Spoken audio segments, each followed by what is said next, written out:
Live from the 607, it's the Ocho Duro Parlay Hour, where we're talking everything going on in the world of sports. Join in the conversation on social media with the hashtag ODPH, because here we go. Instead of looking deep inside, every word I have to say, keep it simple. Welcome to an all-new edition of the ODPH podcast, better known as the Ocho Duro Parlay Hour. What is happening, everybody? Thank you so much for joining us this week. My name is Ken M. Joining me in studio, as always, you know him. He is the co-host. His name is Padawan J. Folks, I got a late contender for quote of the year. It's from one Bob Stoops. I'm going to play the audio for you right now. We've seen bowls douse coaches in mayonnaise, Cheez-Its, etc. I'm wondering what you would think about a tequila bath, specifically a rock and roll tequila bath. That'd be okay. What's the administration going to do? Fire me? so I'll be sending Brian some when the game's over. Some rock and roll tequila. That's funny. Yeah, so for those who don't know, Bob Stoops, of course, is the legendary Oklahoma Sooners football coach. He coached there from 1999 to 2016 before he retired. Coached a year in the XFL, with the Dallas Renegades. And with the whole, interim coach situation, open vacancy situation, they needed somebody to coach the team for the bowl game they have coming up. They picked old Big Game Bob. He is, once this game is done, going to be an analyst for Fox Sports, but also who became a partner with the company Rock and Roll Tequila, hence the question. So, listen, I'm all for a tequila bath, although I'll be honest, that shit could burn your eyes for a couple of days. Yeah, that's a one way to party, but hey, it's going to be ending the new year on a high note, so yeah, let's go. Wow. Coming in hot this week. Yeah. So that being said, this is going to be a different kind of show if you're new to the ODPH podcast, because usually we do 2 in a week, but obviously holiday schedules have kind of flipped everything on a 180. So you're getting what we'd like to call a fusion show. So you're going to get the best of sports, movies, TV, comics, pro wrestling, and more, all in one podcast this week. And we definitely want to interact with you. So make sure to swing on over to odphpodcast.com. Join in the conversation right there. All our social media links are there waiting for you to follow, interact with us. We definitely like to have those conversations after the show. Check out the Parlay Points blog section. New blogs dropping this week. Got a lot of stuff from Boom Studios. Definitely going to be plugging. You got the T Public store. What better time of year to go get some ODPH swag? New designs all sitting there ready for you to go purchase and rock out for the new year. Man, all that, so much more. I could keep going on and on, but you want to hear about some topics, so let's get into it. ODPHpodcast.com for more, and always use the hashtag ODPHpod. But kicking off this fusion show, we definitely want to talk some NFL to kick everything off. Yeah. It's locks and leaps. It's been a wild week in the NFL. We have to break down the week that was, so Pad, kick us off. Yeah, so I'm going to start with my lock. I chose the Tampa Bay Buccaneers to defeat the Carolina Panthers, which they did, and handedly, might I add, to the final score of 32-6. Tom Brady, 18 of 30 for 232 yards passing, 1 touchdown, no interceptions. Sam Darnold, 15 of 32 for 190 yards passing, no touchdowns or interceptions.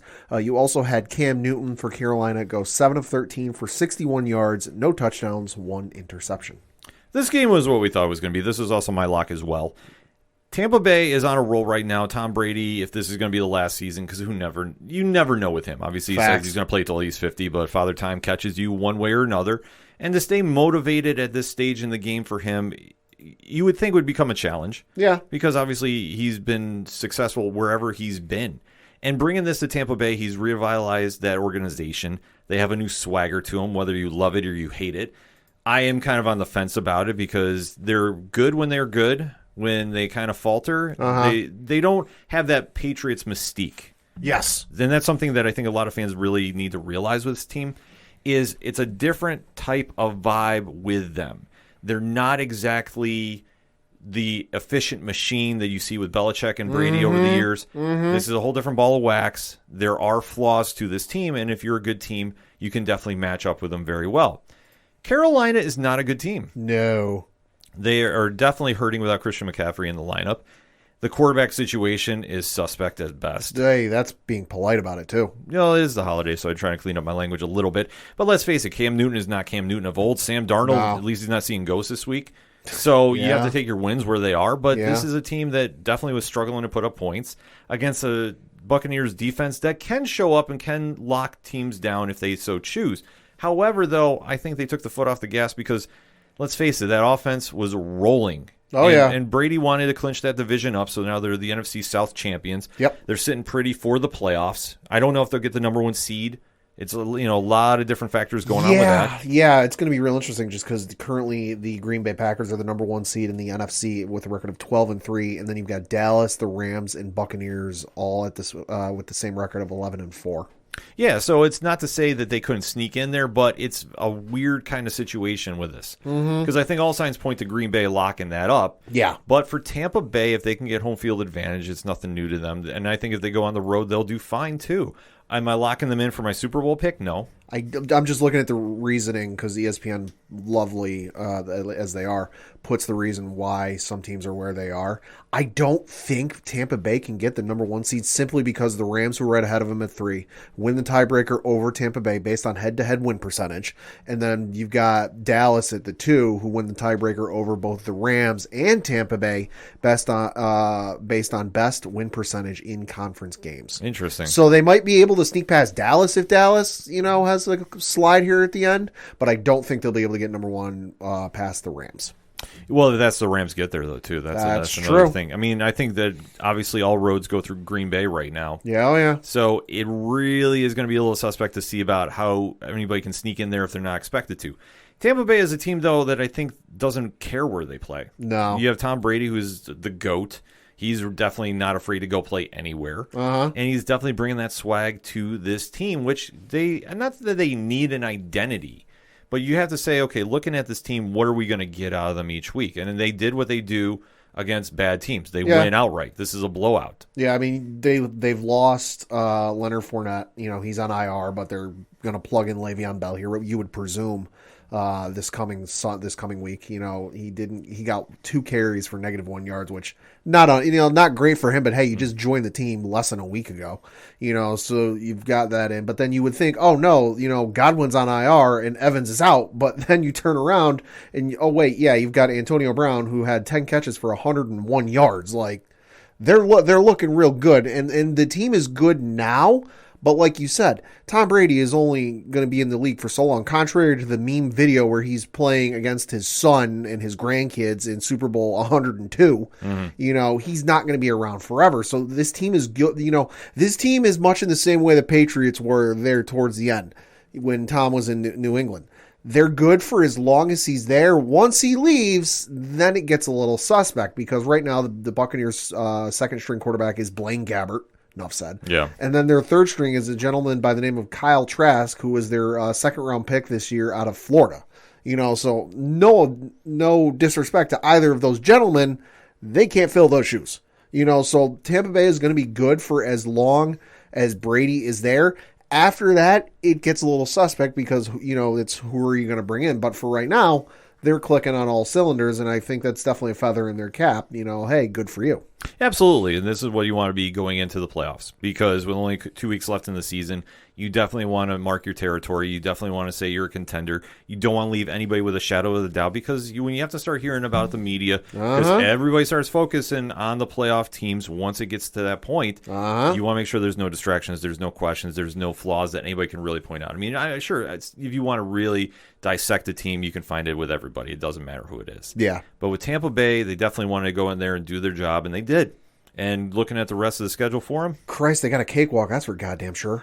This coming Sunday, they are up in New York playing the Jets. And then week 18, they're right back again playing the Carolina Panthers. In theory, they should start sitting some people. Yeah, I would say probably. They might leave them in for part of the game 17 this coming Sunday. Week 17, week 18, I imagine they'll sit most of their starters. Yeah, I would have to agree too.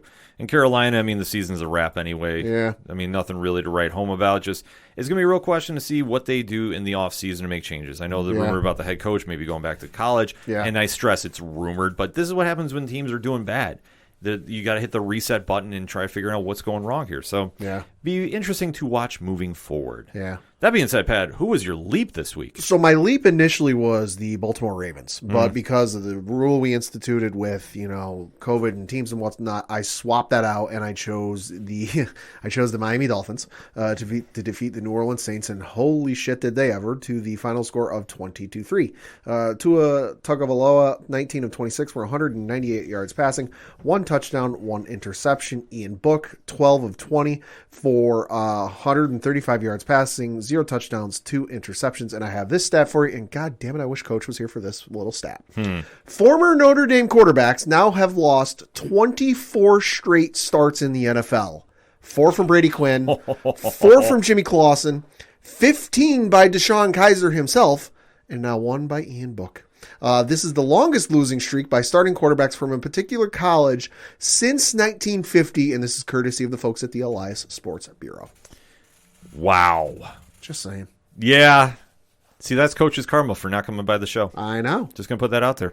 So, Coach, you want Ian Book to do well, you got to come back to the show for a little bit. Just saying. Shout out to Coach Duffy. Yeah. But the crazier stat, and this pains me to say this because, my disdain for Miami and all things Miami. This is the only team that started out 1-7, lost 7 in a row, and now they've lost 7 and now won 7. So I'm saying with this team, I'm still not sold on them. Yeah. And I know that you're immediately going to go, well, Ken, you're just hating on them. No. Take a look at their schedule. Right. Well, and I don't even got to take a look at the schedule. I'm looking at a meme I saw, which I meant to send to you guys, but I totally forgot. And it's the Homer Simpson meme where he's standing in front of his wife, and he's all fit as can be. And it says Dolphins on a 6-0 run after starting 1-7. But of course, on the bottom half of the meme is all the body fat, clamped up behind him. And it says playing the Jets twice, Giants, Texans, Panthers, and Ravens. Yeah, without the exception of the Ravens. What team have they really faced that you're going like, wow, they're a playoff? New England week 1. Yeah, exactly. Which was, a fluke, one of those rare moments in the NFL where, holy shit, you snuck one out because 17-16. Yeah. So, you can't even brag about that. Jacksonville got you with a win. Yeah, I mean, you lost to Buffalo, lost to Vegas, lost to the Colts, to the Bucs, Jacksonville, Atlanta, because who is Atlanta? What is Atlanta? You lost to them by 2 points. Lost to Buffalo, and then like we said, beat Houston, Baltimore, the Jets, Carolina, and the Giants, also the Jets again, and the New Orleans Saints. Yeah, and New Orleans was plagued by people out. Oh, God, yeah. So, like New Orleans was so plagued by injuries that they reached out to Phillip Rivers and Drew Brees to see if they'd be willing to come back and play for him this week. Drew Brees reportedly responded, but with a simple photo of himself golfing on a golf course. Yeah, so you have to look at that and go, all right, let us really look at this Miami Dolphins team. Is it a good win for them? Sure. You did win. Yeah, You won and you beat a ravaged team that was not really at 100%. Dare I say, were they even at 50? No, and you held Alvin Kamara in check. 13 carries, 52 yards on the near 1 year. I think it was like a day late, but it was 366 day prior. He went on a monster run in that week's game, and he put me up by 60 points going into the Sunday NFL games. Yeah, but when you really break it down, there's nobody on this team that is really screaming like we're going to make a deep run in the playoffs. No, I'm sorry. I'm looking at the receiving core. Lil Jordan Humphrey. Who? Yeah. Marquez Callaway. Who? Ethan Wolf. Who? Kenny Stills. Or at least I've heard of him. Yeah, we know who Kenny is, but he's not Kenny of old. Yeah, 1 catch, 4 yards. Alvin Kamara had 2 catches, 7 yards. And then Nick Vanette. Who? Yeah. So those are the listed receivers. None of them are exactly scare me. Kamara would scare the shit out of me, but hey, you held him in check, which is, you look at who they had going, and that's what you had to do. Yeah. So for Miami, it is a solid win. I will give them that. Yeah. But for anybody that thinks they're going to make a deep run in those playoffs, I'm sorry. I am not seeing this team doing this. This is like how everybody jumped on the hype train of Denver at the beginning of the season. Yeah. When you beat up bad teams, and take a look at the win record of Miami on this current run. Yeah. With the exception of Baltimore, what team in here is really going to the playoffs? The Saints were a bubble team at best. Yeah. Houston? No. Any of the New York teams? No. Unless they're played in Madden. No. Exactly. So I'm looking at this team saying, yeah, you got some good wins, And sure, you're in the talk for it, but that's all you're going to be in. No, yeah, I mean, Miami might squeak in there and might make it in there, but they're not going to make a deep run. You know, they might keep it competitive for a quarter or a half, but depending on the matchup, it's not going to be close. Yeah, it's not even going to be close because this team doesn't have enough weapons to really hang with the upper echelon of the AFC. Because what is it? This year, it's only the first round or the first seed team gets the bye. Yeah. So it's 2 through 8, right? I believe so. So if Miami right now is the 7, so they would be playing, if I'm looking at it right, I think Cincinnati? Yeah. So, yeah, Miami against Cincinnati and Jamar Chase and Joe Burrow. Good luck. Yeah, and Burrow is clicking on all cylinders right now, albeit a week late for my fantasy team, so thanks a lot. But this is the problem that Miami's going to have. Then I know everybody's trying to jump on them like, oh, they've really turned everything around. They've really changed. They're really a contender. I mean, it looks good. On paper, yeah, but when you really watch who they faced, I'm sorry, you beat Ian Book. Yeah. First career start. Yep. He had no real weapons around him. Lord knows if he even really got some reps with the first team in practice this week. Exactly. Like, you have Alvin Kamara, which, listen, that's a great asset to have on your team. Yeah. But let's face it. When it's the only option, like, teams are going to know, all right, we got to stop the run. Yeah, they stacked the box. Miami did the smart thing, and that's what they did. So I'm sitting here going, okay, you beat a bad team. New Orleans, well, let's face it, the season's a wash for them anyway. Yeah. We already knew they were We going to make a knew run. that we knew that going into the year. We thought it would be a miracle if they made it. Yeah, but Miami, listen, could they make a run? Not those last two games. I think looking at their last two opponents, they are not going to have an easy road to get in because they have to win outright to get in. Yeah. There's no chance they get in at a split record. It's just not happening. No, and they've got this coming week, they're in Tennessee to play the Titans, and then week 18, they're at home against the Patriots. Let me mark this on the tape right now. New England is going to wash them. Uh-huh. New England has to play for a playoff spot. And I know that we'll get into the Bills-Patriots game in a bit, but I'm going to say this. You thought Mac Jones almost beat you week 1. The kid has dramatically improved over this time period. The Mac Jones now is not the Mac Jones you saw week 1. Exactly. And do you think Belichick and company, knowing what's at stake for them, is going to take that week off? Mm-hmm. And I'm sorry. I actually like Tua. I wish he would get out of Miami and get a fresh start somewhere else. But do you think Belichick is going to be sitting there chomping at the bit to go at this kid? Oh, absolutely, especially since you know everyone on social media and in the press is going to be bringing up the Miami Miracle from a couple of years ago. Yeah. Because that was towards the end of the year, and that was in Miami. Mm-hmm. Belichick doesn't forget. Nope. It's the scary thing about the man. So for Miami, if you're a real contender, yeah, you'll run the table, and then maybe you'll sneak in that 7th seed. You're not gonna get past the Bills. No. We already swept you twice. So there's always that head-to-head. So if there winds up being a tie for the record, sure. But I'm swept you twice by the final score of like 50, 60 something to 11. Yeah, exactly. Like, I'm sorry, the Bills were messing around with you when they went down to Miami and they blew you out at home. Like, yeah. I'm sorry, and this team is still the same team. Yeah. The only thing that the Bills need to do if they face you in the playoffs is stop Galecki. That's it. That's the only thing they need to do to stop you. I'm sorry, Waddle does not scare me, even without Tre'Davious White and not in the lineup. Waddle, I think, is doing what he can do, but he's doing this against bad teams. Yeah. I just want to see what he does against really good teams, playoff contenders. Let's see what he does next 2 weeks. That's what I'm waiting to see. And then maybe we'll crown him. I don't know. Because, like I said, I want to see him get in and then see who you're going to go up against. Because if you go up against Cincinnati, not going to happen. No. I'm sorry, Cincinnati's going to absolutely go crazy on you. But like I said, New England, they're going to absolutely smoke them. It's not even going to be funny. Oh, hell yeah. Like, I'm just saying this, and granted, I don't like either team. Right. But if I'm looking at a team that I say I'm worried about when I see in the playoffs to one that I'm going to say is going to be one and done if they get in, the eye test is there. Well, and also the thing, too, is before Miami plays New England the week prior, because we mentioned Miami's playing Tennessee, New England this coming week, Sunday, is playing Jacksonville. Yeah. And let me just tell you right now, the point spread on that is in double digits. As it should be. Because New England's going to go on a very, very big tear these next 2 weeks. This coming week, let me give you just 3 words for you. Tune-up game. Yeah. They're going to get all fired up, and I'm telling you what, you're going to see a definite different team than what you've seen these last week. Oh, yeah. And like I say, let's just give the Devils what they're due, because that's what they're going to do. New Orleans, it was a nice story. Got to give you that. Yeah. But end of the day, not so much. Yeah. So let's flip it over to my leap. And my leap, I've been saying this on the show for many, many times. The Indianapolis Colts Uh-huh. are the most boring team in football, Yup. but they are also the scariest team in football. Uh-huh. Well, they were. Jury to be determined as time goes on. We'll get to that in a minute. Yes. Because, Pad, they took down the Arizona Cardinals at home. Mm-hmm. You got the stats? Yeah, so Indianapolis won by the final score of 22-16. Carson Wentz, 18 of 28 for 225 yards passing, 2 touchdowns, 0 interceptions. Kyler Murray, 27 of 43 for 245 yards passing, 1 touchdown, no interceptions.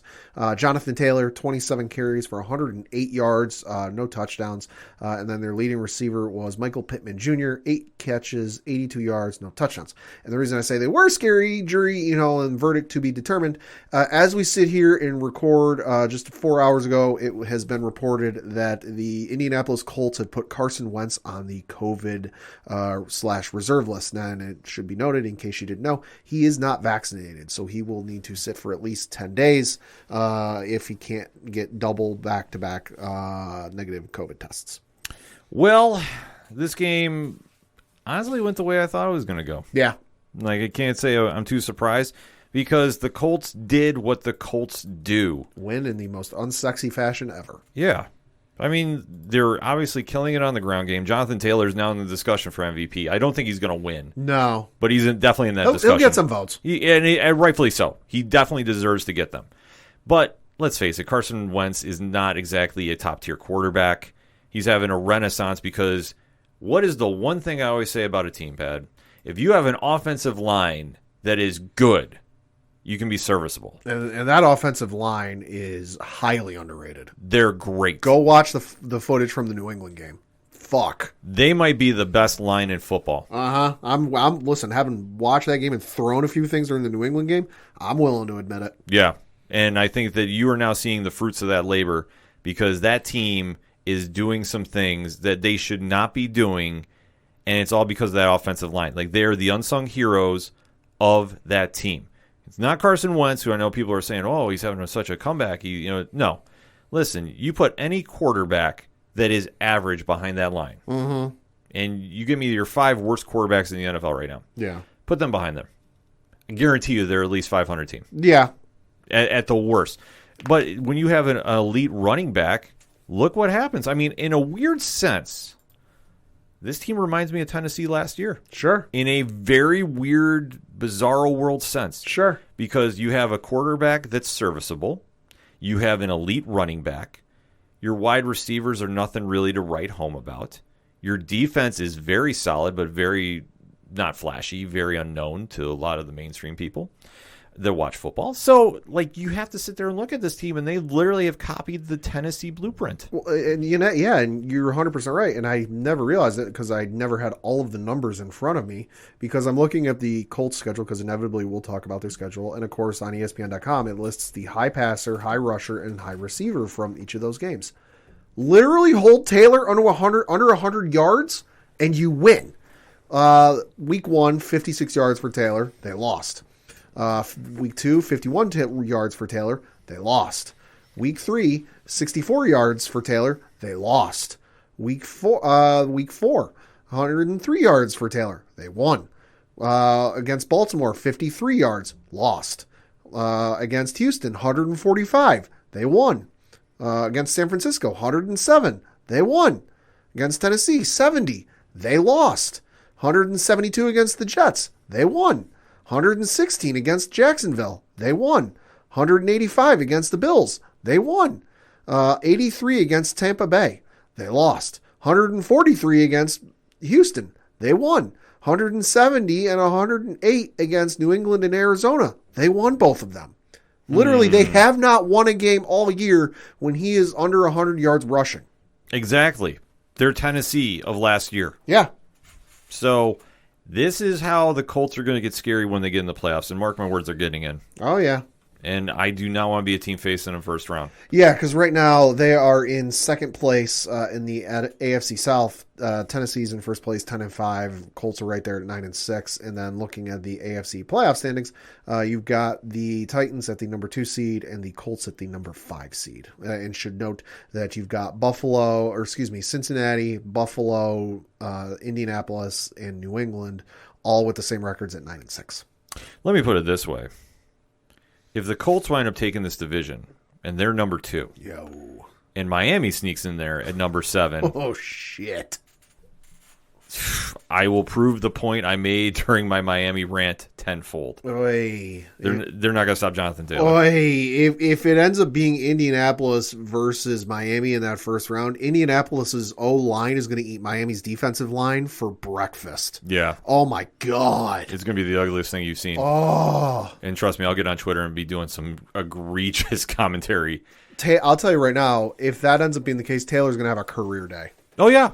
And that's why I say this team is that boring that they do this. I mean, you take a look at what they did to the Cardinals. Yeah. And the Cardinals are a great team. Like I say, right now they're kind of in this weird funk without DeAndre Hopkins. Yeah. And it's clear as day to see. Like, this team is definitely not clicking for whatever reason. Yeah, no, and it's weird because they were clicking on all cylinders, 7-0 until they lost to Green Bay, 7-1, but they bounced back and they beat San Francisco. Okay. Lost to Carolina. All right. Nothing really to worry about. It happens.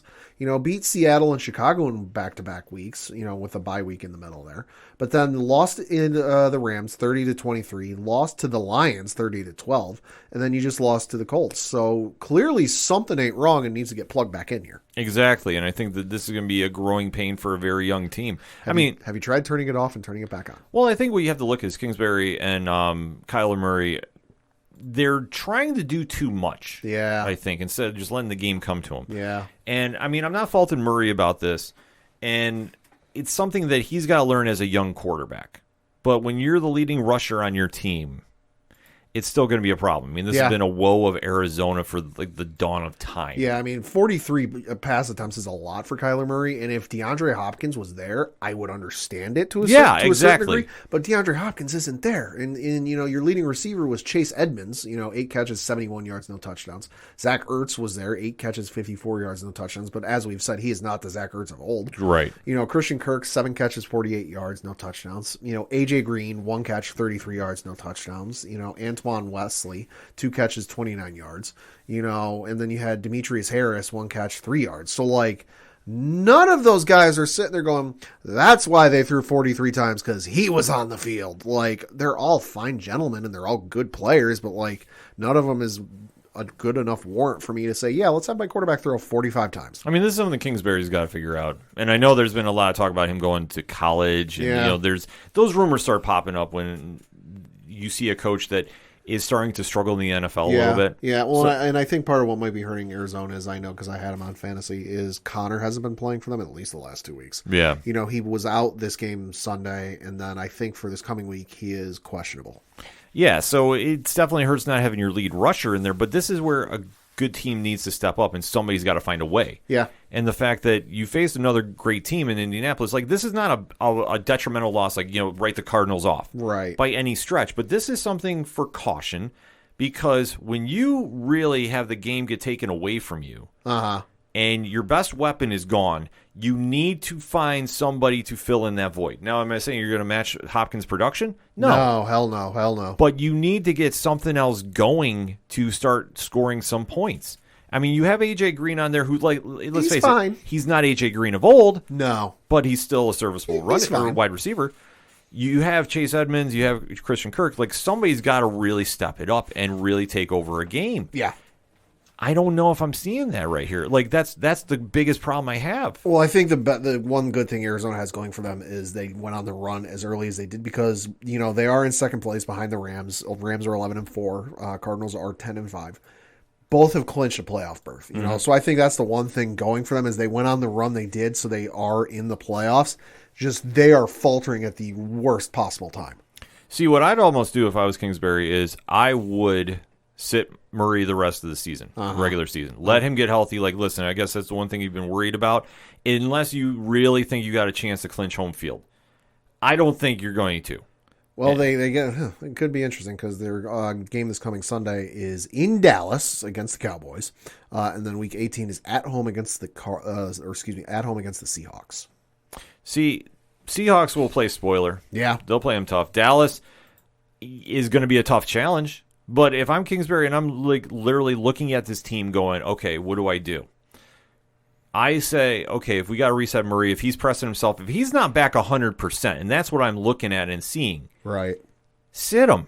Like, what is it going to hurt for you to give him some well-needed rest? Because he does not look right out there, especially without his number one target. Mm-hmm. Get his head right. Let him get a breather. If it's not going to affect you for playoff seeding, yeah, but you're in there. Yeah, so, you're in. Like it's just a matter of who you're going to face at this point. Exactly. So I would say forfeit. Lose a battle, win the war. Yeah, because Dallas is just going to eat him alive. Right now, yeah. I mean, I think it would just be smarter just to kind of coast through the rest of the two games, rest up your starters, and then come out that playoff game swinging. Yeah, that would be the smart move I would do because one, you're a young team, you want to build up that confidence, you want to get them back on track. You need to kind of figure out what the problem is going to be or re-game plan without Hopkins. If he's not there, you need to find somebody. So game plan for where your strengths are right now. If Chase Edmonds is going to be the big playmaker, schedule some plays around him. Let him step it up. If you got Christian Kirk and you got some faith in him, he's trying to do what he can do, but let's face it, he's not a number one. It's not a slap in the face to him or disrespect meant. Right. It is what it is. When you're seeing the production level between DeAndre Hopkins and the rest of that wide receiver core, there is a big gap. But if he can accommodate and pair off Edmonds, pair off Green, and really step it up and get maybe 70, 80 yards a game, that will help. If you're not going to do that, it's going to be a quick one and done because your defense is keeping you in those games. I mean, Indianapolis did not blow them out. Let's not forget about this. Right. But it's going to be a challenge when you get in those playoffs.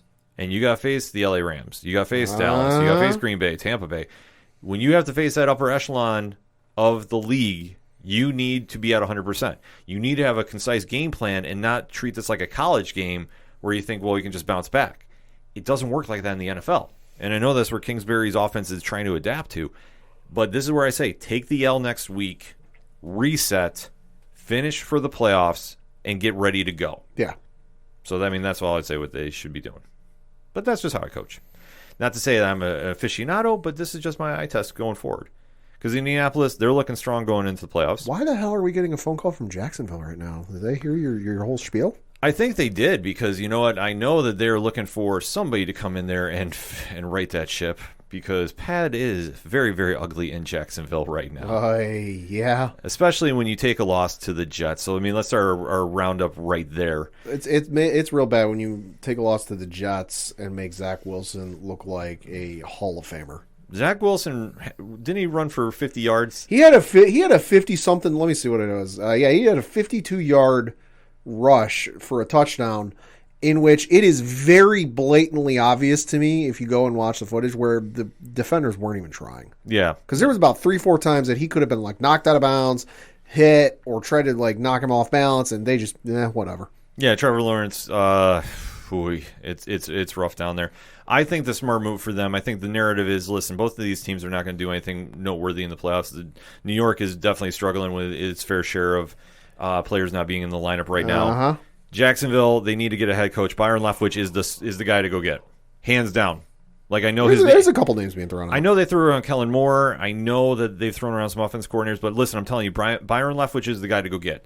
Obviously, he came up through Jacksonville. He's a very, very good offensive coordinator. I'd say the other good one might be Doug Peterson. Doug Peterson would be good too, but I'm telling you right now, the hometown story. Sure. Leftwich comes back. Sure. He's been under Brady. You could almost say he's been under Brady learning the offense there in Tampa Bay. Yeah. I think it would make a lot of sense to bring him in there now.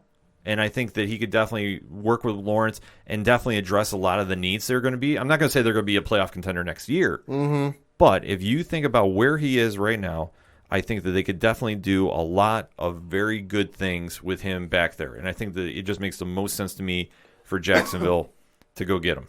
So we'll kind of have to wait to see about that. But let us talk about the game I know that we both want to talk about, and that is Buffalo and New England. And the Bills got one over on New England. 33-21. Yeah. You got the stat line? Pulling it up right now. 33-21. Josh Allen, 30 of 47 for 314 yards passing, 3 touchdowns, no interceptions. Mac Jones, 14 of 32 for 145 yards passing, no touchdowns, 2 interceptions. Gutty win by the Bills. Yeah. Nothing to take away from the Patriots. I feel in my gut that we will be running this back in the playoffs. More than likely. I just sense this is going to happen. And rightfully so, because both teams are definitely looking like playoff contenders. And I've been hearing all this nonsense online, and I know I addressed it a little bit last week, about people writing off Mac Jones. Yeah. Listen. He's a rookie. 1, he's a rookie. 2, look at the teams he's lost to. Mm-hmm. Okay? He is not exactly losing to the lower half of the league. No. He's getting his growing pains. He's definitely keeping the Patriots in the playoff talk. Yeah.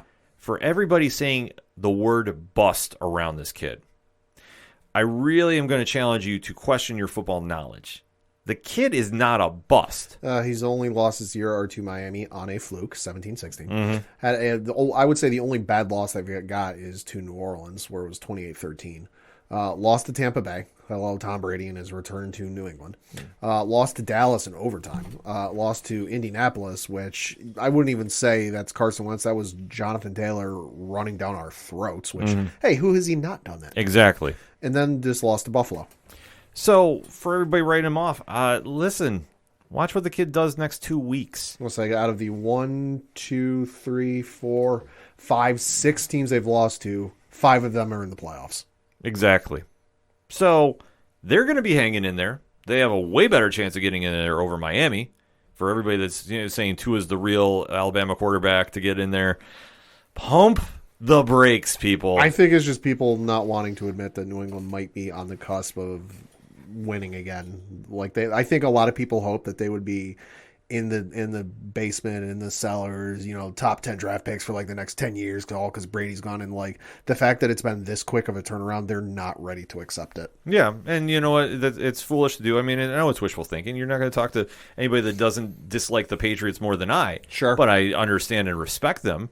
See, that's the big difference. I understand what we're seeing on the field here. I'll say, for those who don't know, Ken and I have watched Buffalo Bills Patriots games together and been very cordial between the two of us. Yeah. You know what? I know when I see good teams and I know I see bad teams. Patriots are a good team. The Bills, though, I will say, to promote my team, sure, we actually looked like a team on both sides of the ball. McKenzie stepped up when we needed him to. Well, that was the big thing, was just we could not stop the fucking short passes. Right. To save our lives. Allen wasn't really throwing deep balls, No. The longest pass he had was 28 yards to McKenzie. That's long. It's 2 first downs, but it ain't that long. That was the issue, was just Allen was just dinking and dunking and checkdowns the entire fucking game. And, it was the yards after catch, so that was the big thing. Who did he remind you of? Chris, I don't even want to say it. Yeah, but you know who I'm thinking too. Yeah.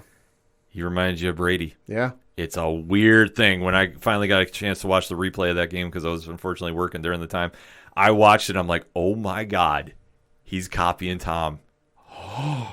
And look at what happened. They were moving the ball, some gutsy calls in the fourth quarter. Yeah. Which, for everybody that's complaining the Bills wouldn't go on 4th and down, listen, there's a time and place. And I think the McDermott and the coaching staff finally realized, okay, we have momentum. We need to capitalize on it. Put it in Josh's hands and let him do what he does. Had no issues with this. Yeah.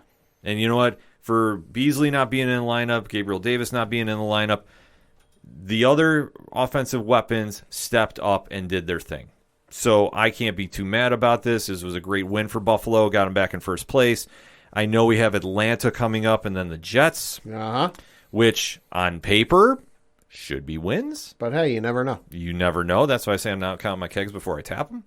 But this is a good win for the Bills. This is big momentum. But what I really am kind of fearful of, we have seen this time and time again, when they get the big win over those playoff-worthy teams, they put it in reverse for those not so worthy of the playoffs. And that does scare me a little bit for this Atlanta game coming up. I'm not going to lie to you. I am very worried about this, because this is a game that could basically be a trap game. I'll say, because for as good as the Bills are, and they are very good, you did get the ball run down your throat by Jonathan Taylor. Yeah. Just saying. Oh, yeah. So, and that's what I say. I fully admit about it, too. You know, it's like, when we have to face Indianapolis, we struggled against them, too. That's why I say, Indy will bore you to sleep, and that's why I say, anybody that took an L to Indy, it's understandable. Yeah. They do this. But for everybody that was screaming about how Mac was a bust and how after this game, he can't hang. Well, and I know you guys beat the Chiefs early in the season 38-20, but, like, that is not the same Chiefs team now. No, it would be a real test if we come across them in the playoffs again. It's going to be a real challenge for the playoffs teams anyway. Like, I think this year it feels more parity than we've seen in recent years. Yeah. Especially in the AFC East. Like, I'm sorry, I'm still not sold on Kansas City. Yes, I know what they did to Pittsburgh. Let's segue to there because I know that everybody keeps on screaming that the Kansas City is back. The magic is back. Pittsburgh fucking sucks, though. Pittsburgh is not good. There is nothing on Pittsburgh right now that is really screaming that they're going to make a deep run. I know they're 7-7-1 now. Yeah. After taking the L to Kansas City. But look, Big Ben is not the same Big Ben of old. He's about as mobile as a tree these days. Father Time has caught up with him. You have one dynamic offensive weapon in Najee Harris. 19 carries, 93 yards. But after that, your wide receiver core, which I'm just going to put this out of Steeler Nation. Why is everybody needing to celebrate after catching a first down? I have no idea. This is like an alarming trend that I'm seeing happening now with this team. I'm all right with like the little point, or like the throwing the hand for like first down. I'm like, I'm fine with that, but like the extracurricular, no. Yeah, it's becoming very apparent. And I'm not saying Tomlin has lost his team because he hasn't, but when you're not winning games and you're taunting after first downs, somebody needs to have a team meeting and kind of set everybody straight because I'm sorry, Kansas City came in and they were already up 23-0 at half? Yeah, something like that. Yeah, 23-0 at half. So what are you guys really even sitting there screaming about like to taunt? You should be embarrassed by this loss. Like I said, I'm fine with like the little point of first down or extending a finger first down, but like if you're celebrating and doing this and that, like you just made the combination catch of like OBJ and the immaculate reception. When you're down 23-0, like sit the hell down. Exactly. And like I say, everybody that's saying, well, Mahomes is back, Mahomes is back. Listen, it's a good win for them. I'm not going to take it away, especially they were ravaged by a depleted roster as well. Yeah. But I'm still not saying this is going to be the team to beat in the playoffs. I'm sorry. Like, I don't think that they're going to get back to the Super Bowl. Yeah. Will they make a run? Yeah, absolutely. I think they will. I think they're going to luck out by facing, they could be a 2-7 seed game or, a 3-6. Mm-hmm. They could sneak one in there, but after that, I don't know. And I'm going to say very loudly, I don't know. Because what they did is they took care of a bad team. Yeah. Pittsburgh is bad. They did what they needed to. Spagnuolo called up a great defensive scheme. They really shut down everybody but Harris. But Harris, listen, he didn't clear 100 yards, but he was doing everything he could to help him. Yeah. But at the end of the day, Big Ben is not Big Ben. Nope. Mahomes definitely took advantage of that secondary that's, let's face it, is not the secondary of old for the Steelers. Yeah. And did what he needed to do. He spread the ball out. Everybody had a lot of catches. Everybody got yards after catch. This was a typical Chiefs game, but it's not anything that I'm saying crown them champs yet. No. And I think we all kind of need to realize that with this team. Yeah. Resuming the lap around the league, Tennessee defeated San Francisco 20-17. San Francisco, Jimmy G. Thoughts on that, Pad? Hey, he plays. He plays. He reminds me of Brad Johnson. Hey. If you remember him when he used to play. Very similar in styles. Listen, he's not going to take over games. Everybody thinks he's going to be winning in a shootout with some teams. Unfortunately, it's not going to happen. Jimmy manages games pretty much better than anybody. Yeah. But he also has to rely on his offense to get going. They did what they could, but listen, Tennessee is one of those deceptive teams that when they show up big. This was a good win for Tennessee. Definitely keeps them in the driver's seat for where they need to be in the AFC South. But we kind of have to wait to see how it shapes up. Green Bay. Ooh. Took out Cleveland and, dare I say, Baker Mayfield. Defeated, deflated, and it's done. Uh-huh. I think Cleveland is going to have to really sit back this offseason and really take a deep look in the mirror and go, what is the identity of this team, and is Baker our guy moving forward? Yeah. Baker, I love the swagger when he came into the league. I love how he came with some emotion to win in Cleveland. He's trying to do what he can.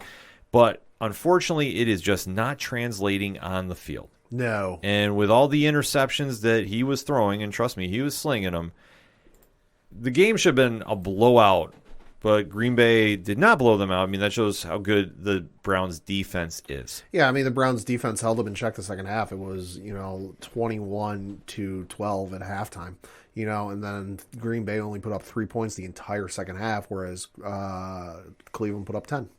Yeah, so you have to kind of take that in perspective, too, because Cleveland is just such a puzzling team right now. Uh-huh. And Aaron Rodgers is doing what Aaron Rodgers does. I mean, that's the one thing we always have to remember with him.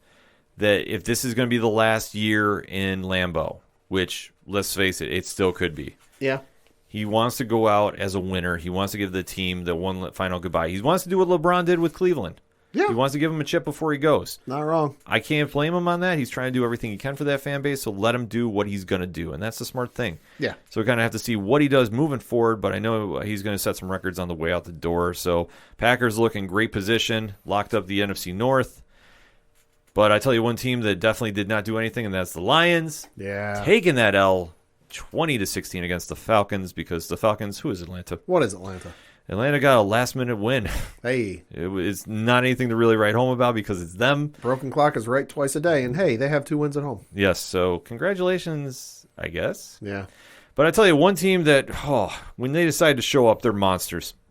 Cincinnati. God damn. 41-21 over the Baltimore Ravens. Joe Burrow, have a day. How the fuck was I able to pick a little peek behind the curtain here? I'm in a fantasy league with Ken. And I was in the championship semifinal. How the fuck was I able to pick up T. Higgins at the 11th hour? Because I think somebody dropped him and did not realize that they dropped him. That had to be it, because I had Adam Thielen of the Vikings as one of my receivers, but he was listed as questionable and it was looking like he might not play. So I was like, well, and I'd already taken a hit with Connor because I forgot to sub out Connor, one of my running backs. So I was like, I can't take back-to-back guys with 0 points. So I was looking for a receiver, and I'm like, oh, T. Higgins is available. All right, let's take that. 12 catches, 194 yards, and 2 touchdowns. Thank you, sir. All I gotta say is, where was this team last week when I needed him for fantasy? I had Burrow, Mixon, and Jamar Chase, all against Denver. So Mixon, 18 carries, 65 yards, 1 touchdown. Jamar Chase, 7 catches, 125 yards, no touchdowns this week. Yeah. Joe Burrow, 525 yards and 4. Yeah. Thanks a lot, guys. Yeah. Hey, it's like in 2007 when I had Derek Anderson and Drew Brees as my 2 starting quarterbacks, and I couldn't play the right one on the right week because whoever I sat had the monster game, and whoever I started had the shit game all damn year. Yeah. No, I came back to haunt me in the worst way for fantasy playoffs. But I'm not mad at Cincinnati because Cincinnati's looking like an absolute monster going in the playoffs. They balled the fuck out. They're going to be the scariest team facing, bar none. Whoever's got to face them first round is in trouble. Is in very big trouble. One team that won't be facing them is the LA Rams, who have now clinched a playoff spot, winning 30-23 over Minnesota. Yeah. Boy, Minnesota is that's another team like Cleveland. You have all the talent. You have all the talent in the world, and you can't put it together for whatever reason. Oh, Dalvin Cook not playing doesn't help. It doesn't help, but this is a situation where you still have a very talented wide receiver core. Yeah. And if you're Kirk Cousins, go Arizona. Just air the ball out everywhere. That's all you need to do. I'm sorry, I'm not scared of Ramsey or anybody that's on the Rams defense except Aaron Donald. But if you can get the ball out of your hands before he hits you, you're good. Just saying. Yeah. Oy, that team is puzzling. Not as puzzling as Philadelphia. Yeah. Winners over those New York Football Giants. Eliminating the Giants from playoff contention. Yes, even though it has been announced Joe Judge will be returning, as will Daniel Jones. Talk about questioning moves, bringing Joe Judge back. I don't know. Here is the thing. I think if you got a new GM in there, sure, I think you could do a lot more wonders. That could be. I think that's Gettleman's the problem, in my opinion.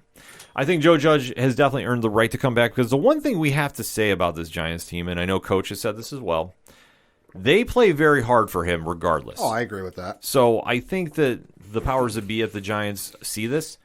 Bringing Daniel Jones back, I think, is very questionable, though. Uh-huh. That was a more puzzling move to me, unless you just want to give him the confidence of, we are going to transition you out of here next year. Yeah. Because I think that they got to look at quarterbacks in this offseason. I think they absolutely have to. We've been very clear since they drafted Daniel Jones that was a reach. Yes. That was a reach of all reaches. And we gave him the benefit of the doubt. Sure. That, hey, maybe the Giants saw something and understood something better than we, the average Joe, did. But I think we're at a point now where we know what he has and we know what he possesses. You know, he's not getting any better. He's not getting any worse. He's kind of staying stat quo. You know, so you've given him the time you can. The training wheels are off the kid, you know. So I think at this point, yeah, he's there and yeah, he's serviceable. But I think he started to need to start looking for other people. Yeah, I agree too. And you definitely got to take a look at that. Houston took one away from the Chargers. Because, hey, the Chargers are, outside of Indianapolis, the second most suspect team in the NFL. Facts. 41-29. What to talk about there? The Bears get a very, very ugly win over Seattle, 25-24. How good do you think that felt for Jimmy G? Or Jimmy Graham, I should say. It had to be huge. That'd be huge. And also, shout out to the fan in the end. So, what was it? The Bears scored that late touchdown, and then the 2-point conversion late, and then, you know, ended the game, and the game was over. Somebody from the grandstands on the end zone side threw a snowball that landed about midfield where the game ended. Shout out to you, sir. The Jets would like to call you about your services. Yeah, exactly. Kind of have to wait to see what happens there. But for Chicago, I mean, too little, too late. I think the head coach is good as gone on Monday after the season is done. Yeah. And I think everybody knows the writing's on the wall there. The Raiders hanging on to those playoff spots. Yeah. They decided to beat the Broncos 17-13, as they rightfully should. I'm hoping for the Raiders to sneak in there. I really would like to see them, but I don't know if they can pull it off. Currently the 10 seed behind the LA Chargers at the 9 and Baltimore Ravens at the 8.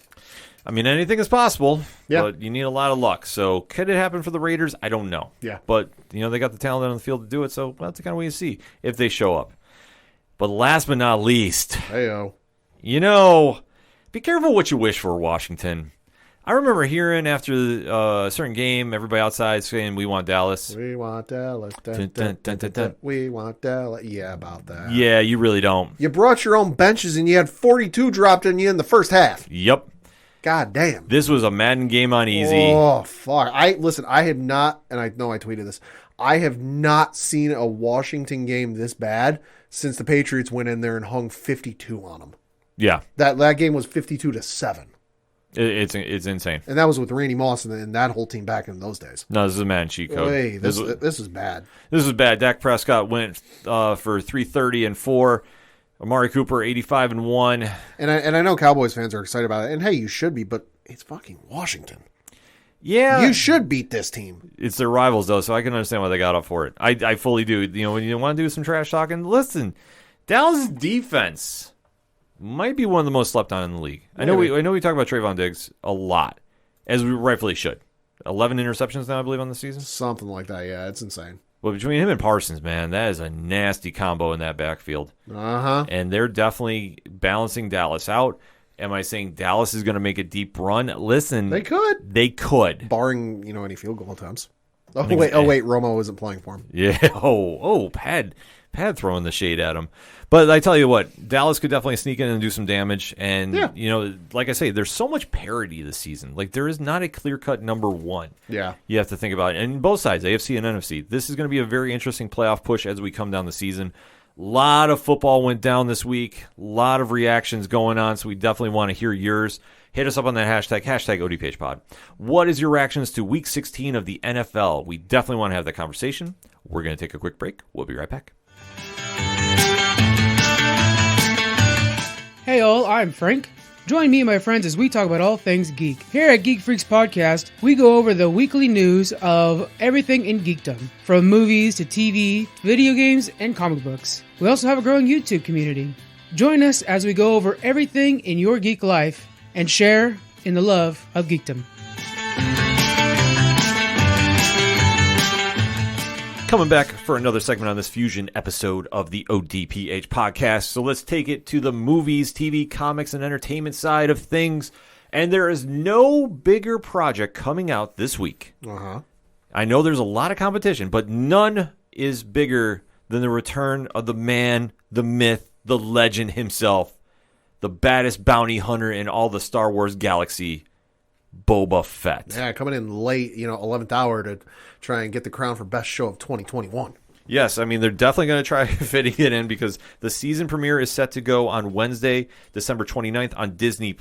Yep. 7 episodes is lined up to go of the Book of Boba Fett. Now, if you are not familiar with Boba Fett, obviously a very polarizing figure in the Star Wars community because he made a quick appearance in Empire Strikes Back from the holiday special. Yep. And definitely took out Han Solo, so everybody was riding high on him, like yours truly. And then he was egregiously taken out in Return of the Jedi. I'll say he like grand total, and this is just me kind of ballparking, and I'm not shitting on him. This is just kind of me ballparking his total time in the films, and I'm not counting, the special edition, when he got added in. That's a whole other thing.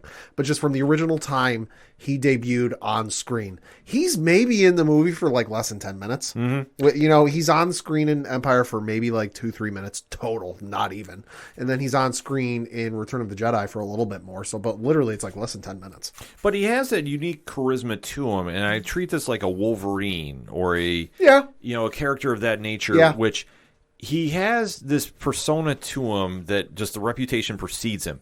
And I think this is why so many fans really gravitated towards him after Empire. Yeah. Because, let's face it, you take out Han Solo in your debut.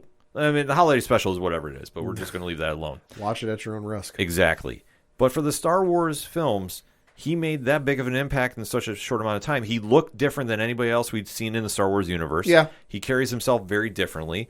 How he was done in Jedi, fans were that upset about that they refused to believe that he was killed off when he fell in the Sarlacc pits. Well, and even to the point of in the old canon, the expanded universe, he was brought back, where he came back to life, and he was featured very prominently throughout several book series and whatnot, even in some comics and all that, and then he had his past expanded upon, where we find out that he's the son of another bounty hunter named Jango Fett. He's an unaltered clone, as part of his payment for helping the Kaminoans develop the clones for the Republic. His father obviously gets decapitated in front of him. And hey, fun fact about that decapitation film that I did not realize until very recently. If you watch the ground and you see the shadow of the head fly through, you see the head and the helmet separate. So, YouTube that shit. Wow. It's legit. So he watches his father get killed and then kind of goes from being hey, I'm going to learn at the feet of my father and follow my father's reputation to I'm going to run this shit. It's a wild scenario to see what has happened with him, and obviously since the last time we saw him in the original trilogies, and then obviously when they did the Jango Fett backstory in the quote-unquote real prequels, he has always been a character that fans have wanted to see return in one way or another. Now, we didn't see him in the J.J. Abrams trilogy films of Star Wars, so episode 7, 8, and 9. No, but during that time, there were books coming out where it was alluded to a couple of times that there was somebody running around Tatooine wearing a very well-known Mandalorian suit. And they never outright said who it was, but they were they didn't describe it. But when you're talking a famous Mandalorian suit on Tatooine, 1 + 1 = 2. Right. So definitely the mythos has still been there. And then obviously when we saw previews for The Mandalorian and knowing that Boba Fett is of Mandalorian descent, it definitely sparked more of an interest into the character in the show. And obviously The Mandalorian has been such a big hit for Disney+. Oh, God, yeah. That it was only a matter of time till we were finally going to see a clear, definitive answer one way or another about Boba Fett. Yep. Obviously, Season 2 of The Mandalorian, we saw him in his glory, came back in such a strong way, Tamara Morrison reprising the role, and definitely establishing that Boba is back. Well, Tamara Morrison taking over the role, really. Thank you. Because he did play Jango Fett in the prequels, as I mentioned, and he played all the clones. But he did not play Boba Fett in any of the stuff after that until Mandalorian Season 2. But it only made sense because, hey, Tamora Morrison was Jango Fett. Boba Fett is a clone of Jango Fett. So, hey, worked perfectly. It worked out perfectly. And to see him come back into the role. And I think Tamora Morrison's about the same age Boba would have been at that point in the timeline of Star Wars. It's kind of like with Ewan McGregor. Ewan McGregor is like the perfect age for where Obi-Wan is in the timeline for his show. Mm-hmm. I think it just worked out perfectly. Yeah, they've been very smart about the casting and what they've been doing with the Disney Plus Star Wars shows. Yeah. And to see this now finally getting a spinoff from The Mandalorian, obviously we saw such a big way he finished out Season 2 of The Mandalorian that Now we are finally at the book of Boba Fett. Mm-hmm. Now, this show has been very, very secretive. We don't know a lot going on with it. We really don't. I'm looking at the IMDb, and the plot description of the show on IMDb reads, this quote, "The spinoff of The Mandalorian will star Tamora Morrison as Boba Fett and Ming-Na Wen as Fennec Shand." Close quote. Yes. So that being said, we have seen the trailers, and the only thing that we can kind of describe from it is obviously without Jabba the Hutt there's been a vacuum of the power of the criminal underworld in the Star Wars universe. Which makes sense. It does. And to see how Boba came back to his old stomping grounds and took over the throne. Yeah. Very, very clearly at the end of The Mandalorian Season 2. Yeah. It is now catching up to speed to see where things are. And the only thing that we've been able to decipher from the trailer, which I like how they've kept everything very vague. We haven't been tipped off to a lot of things. It's definitely kept the story moving, that this is not going to be your typical Star Wars show. This is going to be more of a crime drama, if I'm not mistaken. Yeah, I think this is going to be something for Star Wars fans might know, and I'm explaining a little bit for those of you who aren't hardcore Star Wars fans. I think this is going to be the closest we'll see to the proposed, never actually seen show George Lucas was working on called Star Wars Underworld. You know, it was a working title for a live action television series. It was going to be set between Revenge of the Sith and A New Hope, so episodes 3 and 4. You know, Lucas announced it, I want to say mid 2000s, somewhere in there, you know, at one of the Star Wars Celebration conventions. You know, bunch of scripts were written, and so I think it's somewhere in the neighborhood of like 100 were done, and there were like 400 proposed.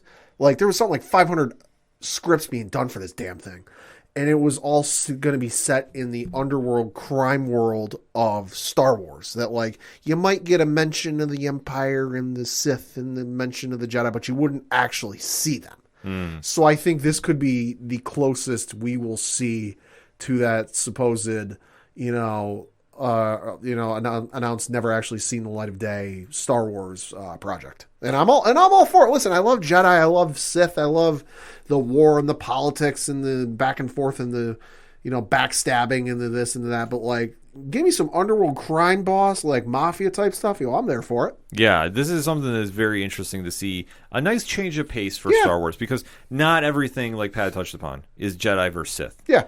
There is many more elements to this universe, and we're finally going to see it. Because from the last trailer we saw, and I guess this will be a little spoiler warning, it's not giving anything too much away, so we're not going to timestamp this in the notes.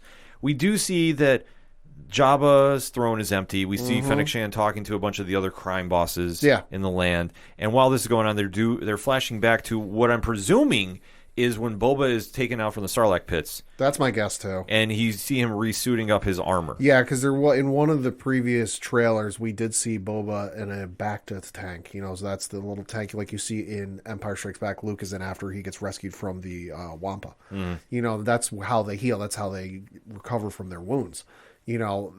So given where we, in the timeline before Mandalorian, where we, last saw Boba, I was getting launched into the Sarlacc pit. Obviously when you're quote slowly digested over 1,000 years, it's going to cause some pain and damage.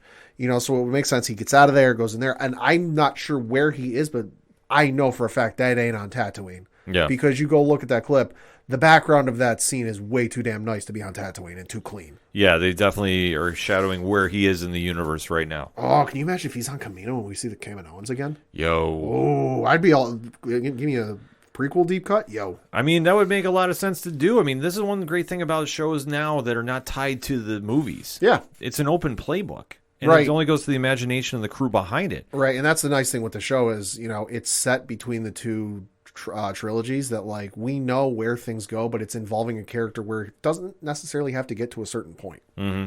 And obviously with everybody involved with this, we know Dave Filoni's got his fingertips in this as well. Oh, yeah. Robert Rodriguez has some. John Favreau, we got to imagine, has to be involved in Favreau is listed as an executive producer for the show. I'm pulling up the episodes to see if we can figure out who's written any of them. Let's see. Nothing listed for who's written anything yet, but I do know Favreau and Filoni are both listed as executive producers. Robert Rodriguez, I think, is a producer, but I think he's also like directing a few of the episodes. He's for those of you who don't know who he is, he worked on the Spy Kids movies, I guess, most famously. famously. He directed at least a couple episodes last season of Mandalorian too. He's great. He does great work. He is fantastic. He did Desperado and Once Upon a Time in Mexico too, if you're not Oh, familiar yeah. with him as well. He does fantastic stuff. Yeah, So yeah. listen, he's in perfect hands in my opinion with this. Oh, yeah. So I'm definitely excited to see this. And like I say, they don't give away a lot. Like from the last trailers we see, there is a fight scene that's going on where Boba's surrounded by people with laser shields. Yeah. And not really sure what's going on there. Yep. And you definitely see Fennec is fighting people on top of a rooftop.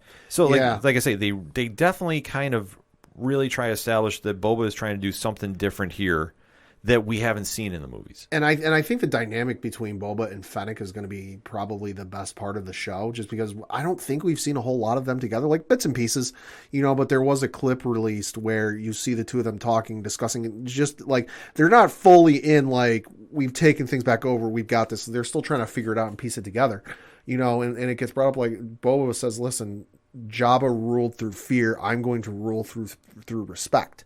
And Fennec goes, listen, that's not to say we can't use fear a little every now and then. Yeah, because obviously you understand the temp in the room. And Yeah. that's the big thing that this show is trying to drive, is Boba is trying to do something completely different that we haven't seen before. Do something completely different from a method that was very effective. Yes.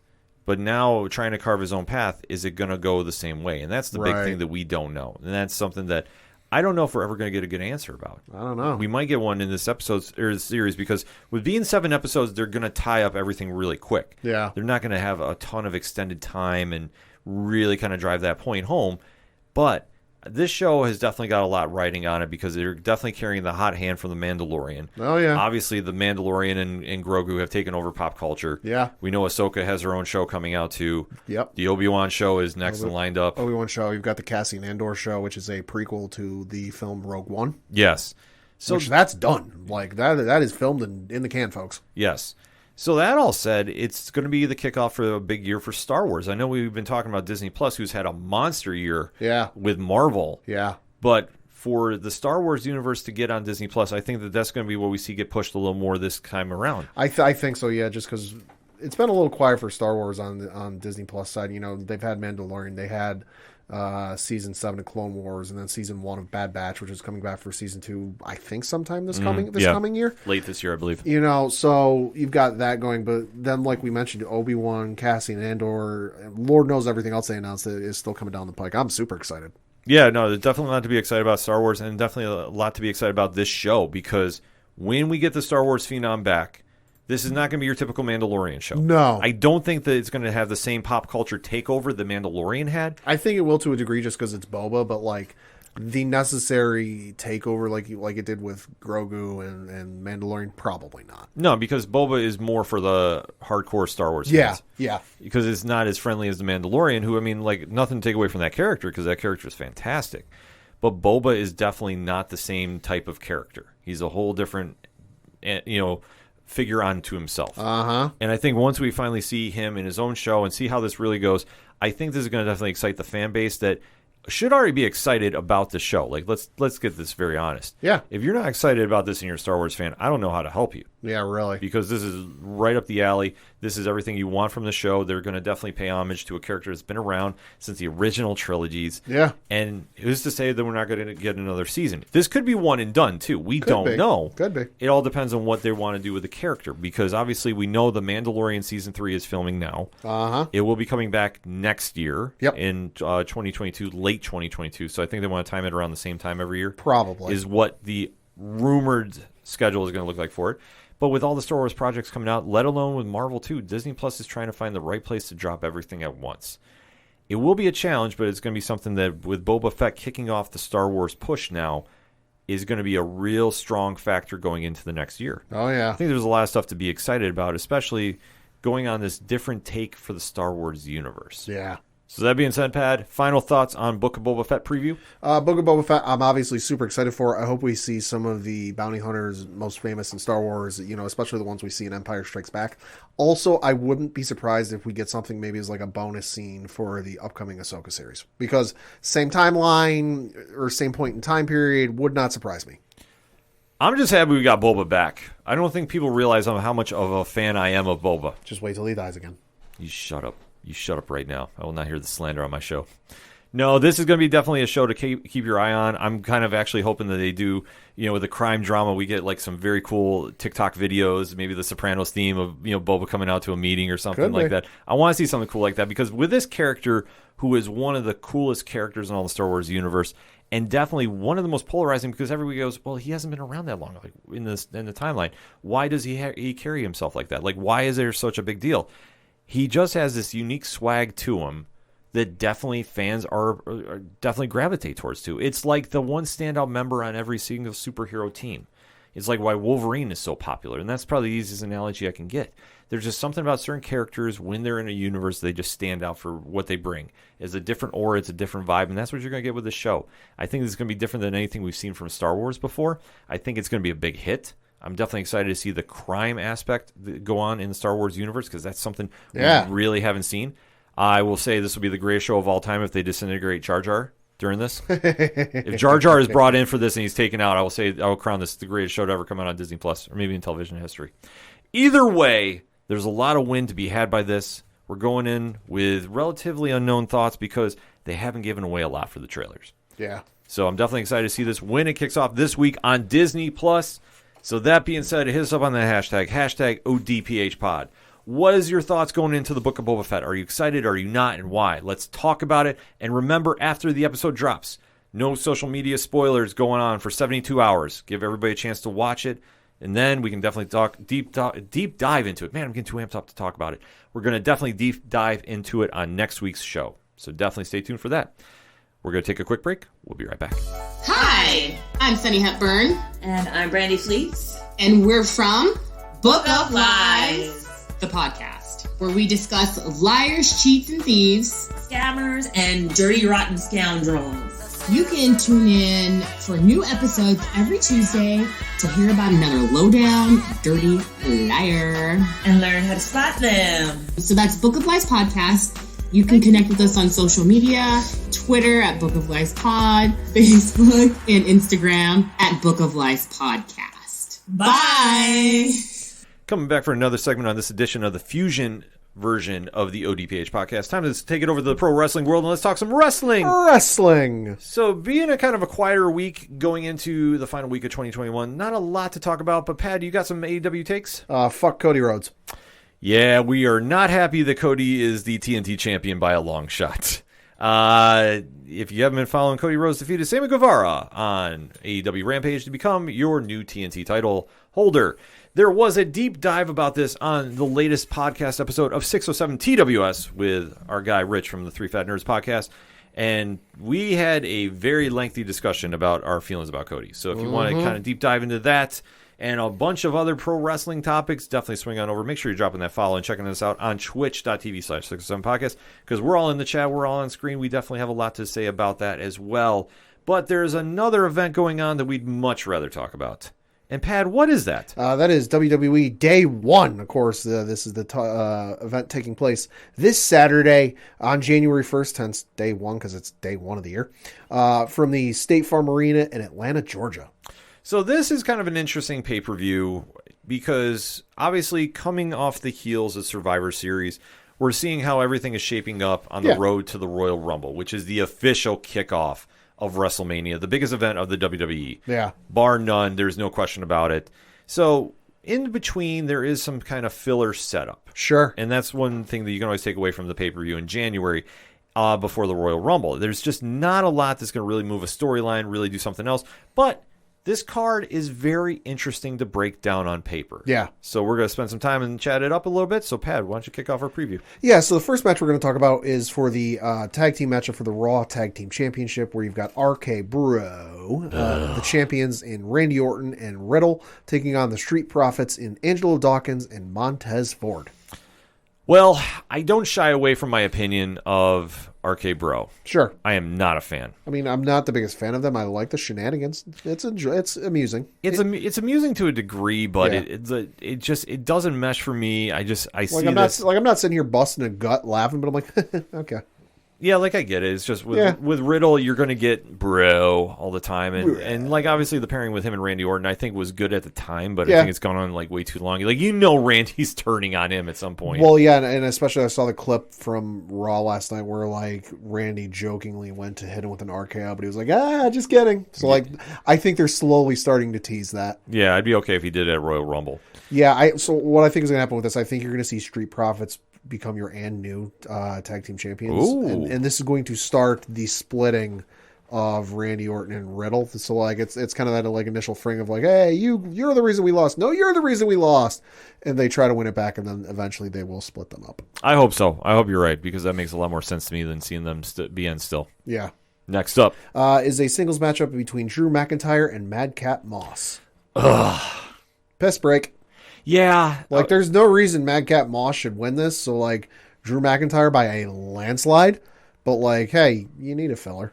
Well, this is definitely a filler program for Drew McIntyre. I mean, all signs are pointing to him facing Roman Reigns at WrestleMania unless something dramatic happens. Yeah, I think the early odds for the Rumble are for Drew.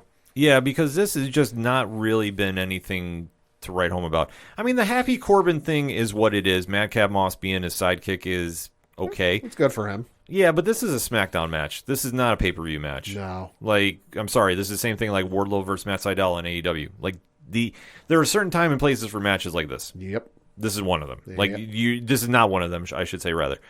This is an area that WWE, I think, should have recapped and said, okay, maybe we can slide something else in here. Yeah, I mean, but it's like you said on 607 TWS.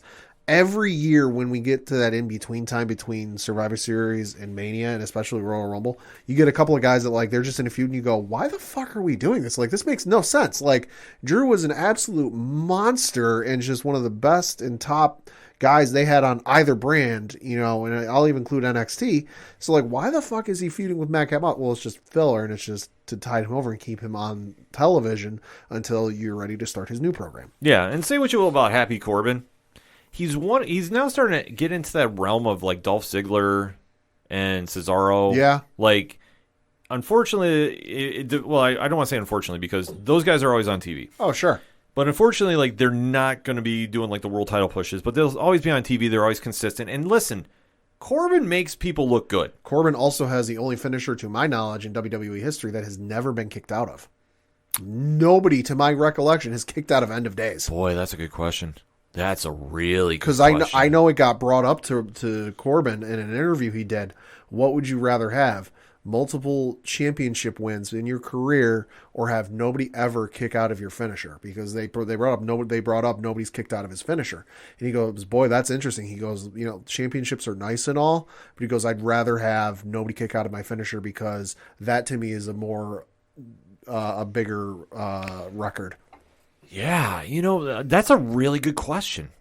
You know, because there's only a certain couple moves that nobody's ever kicked out of, to my knowledge. Yeah. One Winged Angel by Kenny Omega. Yeah. To maybe it's been done once, I believe. Maybe once or twice. Yeah, but not often. Like, that move's very protective. Uh-huh. That's wild. Yeah. And I was thinking, I'm like, I can't think of anybody ever kicking out of End of Days either. Maybe some shenanigans that, like, he didn't get the win because pulled out or whatever, but, like, straight up, like, End of Days, 1, 2, oh, yeah, he kicked out. I don't think it's ever been done. You know, like, I got to definitely hit up some people on social media. Hashtag ODPH Pod, or just hit up us on Twitter at OD Parlay Hour. Maybe the only time I can think of is when he was in that awful feud with Roman pre-heel turn. Maybe. When they had the dog food involved. Yeah, maybe. Maybe, but that's a really good question. I'm going to pose that to the ODPH Society. That's your homework this week. The thing with the dog food, though, is he had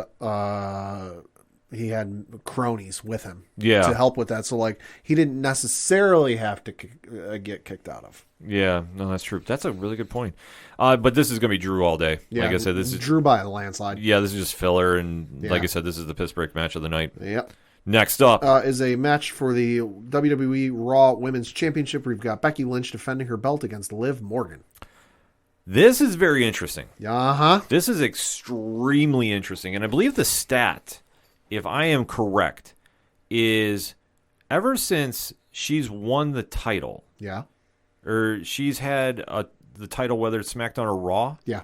She's never lost it. I mean, when she had to give it up when she was pregnant, she gave it up. Yes. No, you are correct. Becky Lynch has in her run as the man, has never lost the championship. She had to relinquish it because of her pregnancy. Right. But she has never been pinned.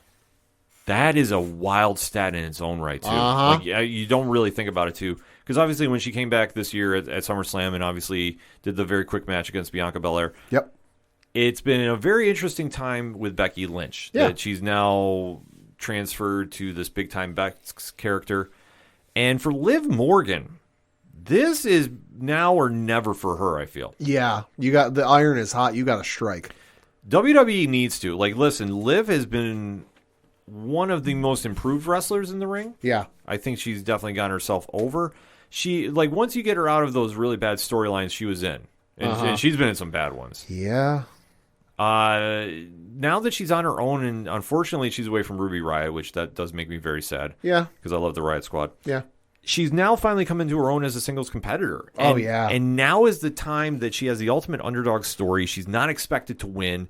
She took Becky to the limit at the last pay-per-view. Becky had to cheat to win. Uh-huh. It's now become a time where, listen, if Morgan doesn't win here, I don't think she's going to. And in fact, I'll even go out on a limb and say as soon as her contract is up, she's gone. I agree with you. I think she has to win because, listen, Becky, Charlotte, Sasha, and Bayley are all great wrestlers. Mm-hmm. They are some of, if not the best female wrestlers in not just WWE history, but pro wrestling history, period, of any federation now, then, or in the future. Yeah.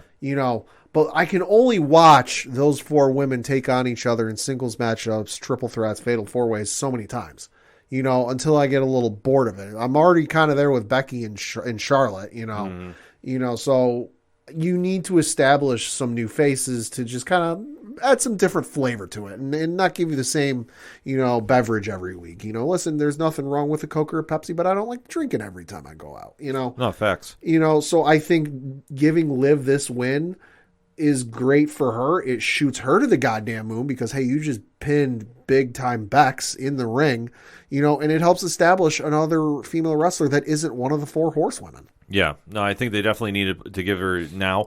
Because what I fear is, if they don't do it now, like I said, I think she's good as gone. I don't know her contract status right now, so who knows? Sure. But what I feel is, if she doesn't win now, the only other way they can redeem this, but I don't want to see this storyline play out. Like, I wouldn't have an issue with it. Sure. But I don't want to see this. Yeah, I get you. She goes in the Rumble and wins it. Yeah.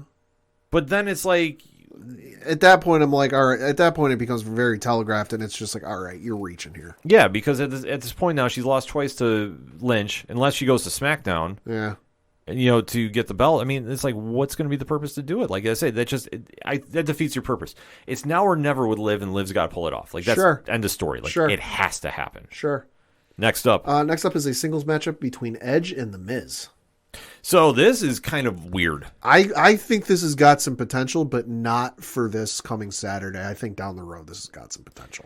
Well, the one thing about Edge is we need to realize is obviously coming back from a career-ending injury. Uh-huh. And, he's been on a tear when he's wrestling. He's obviously definitely picking who he's in programs with. Uh-huh. And you can't get much safer than The Miz. No. There's not going to be any crazy... No.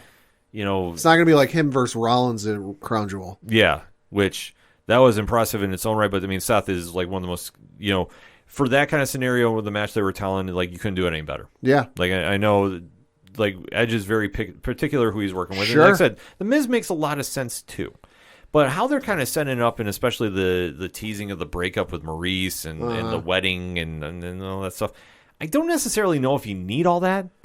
Because it's like, unless you're setting up for a mixed tag with Beth Phoenix and Edge, you're not. You're thinking that's what they're going with? I do, because you have Maurice, who, through various personal reasons, 2 pregnancies, has been off television for quite a while. And all of a sudden, outside of maybe a Legends night or like the Raw 25, hadn't been seen on television in quite a while. And now she's back on television, and she's back on television consistently. And this is with 2 young kids. Yeah. That, they can travel, but as a parent, do you really want to drag your kid around the country every week? I don't know. So you couple with Edge and Miz are getting ready to fight each other. You've got Maurice back on television. You had the wedding incident on Raw last night where Edge went brood and dropped, I don't know if that was blood or what the hell it was on him. Supposed to be blood. But you know why they did it is it looked like chocolate syrup. It looked like orc blood from Lord of the Rings. They did because they did it so they could show the footage. Sure. Because you know how they're very sensitive about when they show blood. Gotcha. Like I said, that's why it had the darker texture to it. I gotcha. So you've got Maurice back on television consistently for the first time in quite some time. Mm-hmm. You know, you couple that with Beth last night after that segment was over, tweeted, "Uh-oh," you know, and that was all she said. You know, so I think you're gonna have this match go one direction. I think it's gonna probably end up going in Edge's favor. That'll lead to Miz calling bullshit shenanigans. You didn't actually pin me, blah blah blah. Edge goes, fine, I'll give you another shot. Then you have the follow up matchup at probably Royal Rumble or something. You know, and then you'll have Maurice get involved and cost Edge the win. Mm-hmm. And that'll bring out Beth Phoenix like, no, you're not going to do this to my... Because I think Beth has talked about having one more match, you know, before having one more match. And then you couple that with the fact she left NXT. Yeah. Very abruptly, with no word of like what she's doing or any reason what behind it. She's just kind of like, hey, this is going to be my last NXT and then I'm leaving. You know, I think there's something to that. You know, I'm not sitting here saying she's going to go to like wrestle some other federation, but I think she's just gearing up for one more match. And who better to have one more matchup with than her husband? Yeah, that's true. I mean, that's something I don't think they've ever done together. And I think that match will be. So I think it'll be a mixed tag match, and I think it'll be at Mania. That would be dope. Because can you picture as a couple and a wrestler like a better final match to have? Then I presume they're friends behind the scenes because why else would Edge be okay with this matchup? So like you're friends with the folks you're going to be going up against. You'll be tagging with your husband and at the biggest stage of them all, WrestleMania. Like that's a hell of a match, win, lose, or draw to go out on. Yeah, absolutely. I agree with you 100% on that. That'd be a cool way to do it. Like because with the Miz, I think he was banking. I know at one point he said if he wasn't main event in WrestleMania in Hollywood, he was going to quit. Right. Obviously, it's going to be in Dallas this year, so it's a different ballgame. So, I mean, you know what? That would make a lot of sense that they want to go there. I wouldn't be mad about that one bit. So, definitely have to stay tuned for that. Yeah. But that's interesting. But I'd love to see the Miz win. So, I'm going to say he's going to get the one. Okay. Next up is for the tag team match for the WWE SmackDown Tag Team Championship, where you've got the Usos as the champions defending their belts against the New Day in Kofi Kingston and King Woods. I'm going to tell you right now, 9-star match. Yeah. This Usos and New Day, fucking give it to me. This is a new fight forever. Uh-huh. Like, I'm not mad about this. I'm like, I don't take the way that I'm not excited in my voice about this.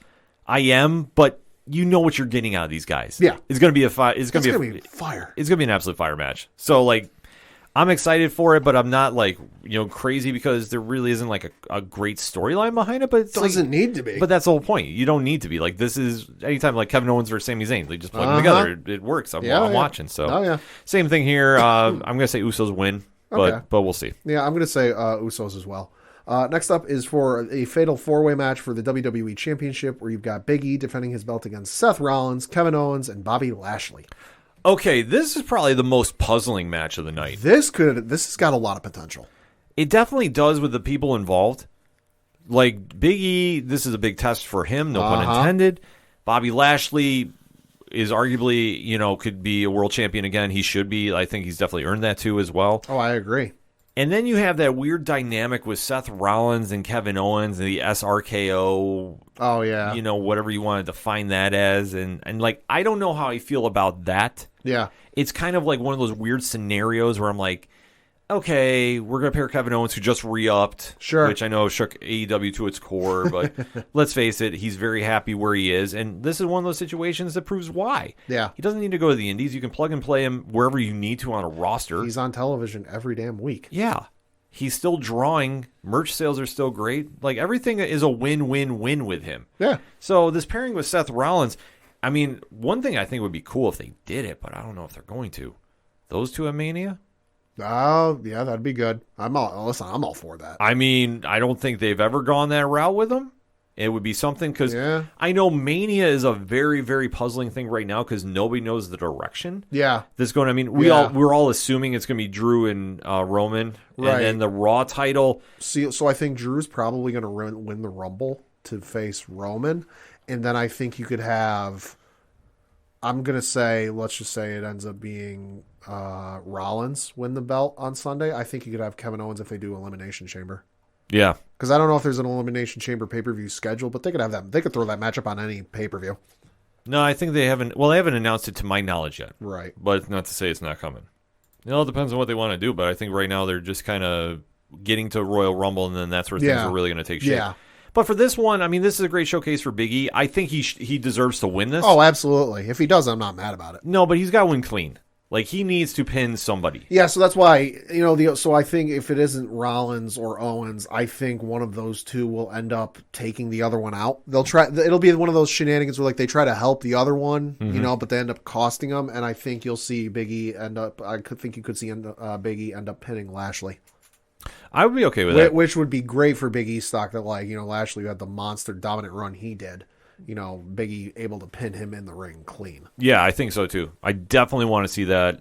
Like I said, Big E just needs to beat somebody clean. Yeah. And definitely, I mean, that's going to be the trouble with doing a 4-way like this. I just don't want any wacky shenanigans. Yeah, no. Because I think that his title run's been solid so far. Yeah. But I think that he really needs to get like a run where he's defeating a lot of people. Yeah. Sooner than later. Yeah. But be interesting nevertheless, but I'm definitely rooting for that. Yeah, oh, yeah. And next up is the main event. Listen, there's going to main event. This is a singles matchup for the WWE Universal Championship, and you've got Roman Reigns defending his belt against Brock Lesnar. Paul Heyman's loyalties yet to be determined. Yeah, this is going to be an interesting scenario, but I also realize that we also have to count in an X Factor, which Rich brought up on 607. Sami Zayn. This is true. And I love his scenario where Sami goes to kick Brock and hits Roman and is responsible for Brock becoming world champion. I could see it. I would love seeing that. I could see it. But what I truly see happening here is Lesnar is going to lose because Heyman costs him. Yeah, Heyman's going to try and help him, but he ends up costing him. I could see it. Yeah, and then Heyman goes back to the Roman, the bloodlines reunited, as the fatal foursome there. Yeah. I think that's the way to go, but then it becomes the question of Roman has been undefeated for like a while. Yeah, since he won the belt. Yeah. So this is a very interesting situation that if Brock can't beat him, who can? I think right now they're just trying to get him to Brock's record title reign length with the Universal Championship, and then we'll start talking who he's going to be, because I think it's much in the same vein of when Charlotte broke what was it? Whatever Bella Twin had the record. Oh, Nikki. She had the longest women's title reign in WWE history. Yeah, then Charlotte was winning for like 6 fucking months or whatever it was, and it became very obvious very quick to like, oh, they're just trying to get her to Nikki's title reign length and then she'll lose it. I think we're in the same vein here of like they're going to get Roman to Brock's title reign length and maybe a little bit past it, and then they'll start talking who he's going to lose to. Yeah, that's going to be the big question here, but I would love to see Brock win just to break it up a little bit. Yeah. But it's going to be Roman. Yeah. Roman's not losing anytime soon. I mean, maybe Mania would be my earliest. Maybe. Which it would be time then. I mean, I could see Roman losing via DQ. Yeah, I mean, it could happen that way too, but then you got to run it back at... Well, I mean, you could run it back at Royal Rumble. You take both of them out. I'd be okay with that either way. I think Heyman's going to cost the match in some way, shape, or form. Yeah, Heyman's doing a very good job with this. Yes, so definitely excited to see this all go down January 1st on the Peacock Network. There's so much wrestling going on this weekend. Yeah. GCW has monster cards too. If you're not following GCW, you need to get on GCW bandwagon ASAP. But so much wrestling to talk about. So if you want to deep dive into more, it's very simple to do. First and foremost, make sure you're checking out 607 TWS, whether it's on Twitch, whether it's in podcast form. Make sure you're checking out Blogs Count anywhere where I do a little deep dive into AEW, Excite Wrestling, and a few other things on ODPHpodcast.com. It's under the Spotlight Points section. And most importantly, hit us up on that hashtag ODPHpod. What is your thoughts about WWE Day 1? What is your thoughts about Cody Rhodes becoming TNT champion? Pad, final thoughts? Fuck him. Pad is super angry about this. Listen, I did not understand the Rhodeslander joke until I watched The Boys. Watch The Boys, you will fully understand it. Yep. Everybody says I was crazy doing it, and I'm You're not wrong. Nope. You're not wrong. He's the Rhodeslander. Ugh. Give credit where credit's due, people. I've been saying that for so long now. He is the freaking Rhodelander, and there's a reason why. So watch the boys, and then hit me up on that hashtag. Tell me I'm wrong. But more importantly, let's talk some pro wrestling on those hashtags. You can find us on our Twitter accounts. They're all right in the profile of the ODPH podcast, where you can go to OD Parlay Hour on Twitter, and we're all right there. So let's talk it up, shall we? We're going to take a quick break. We'll be right back.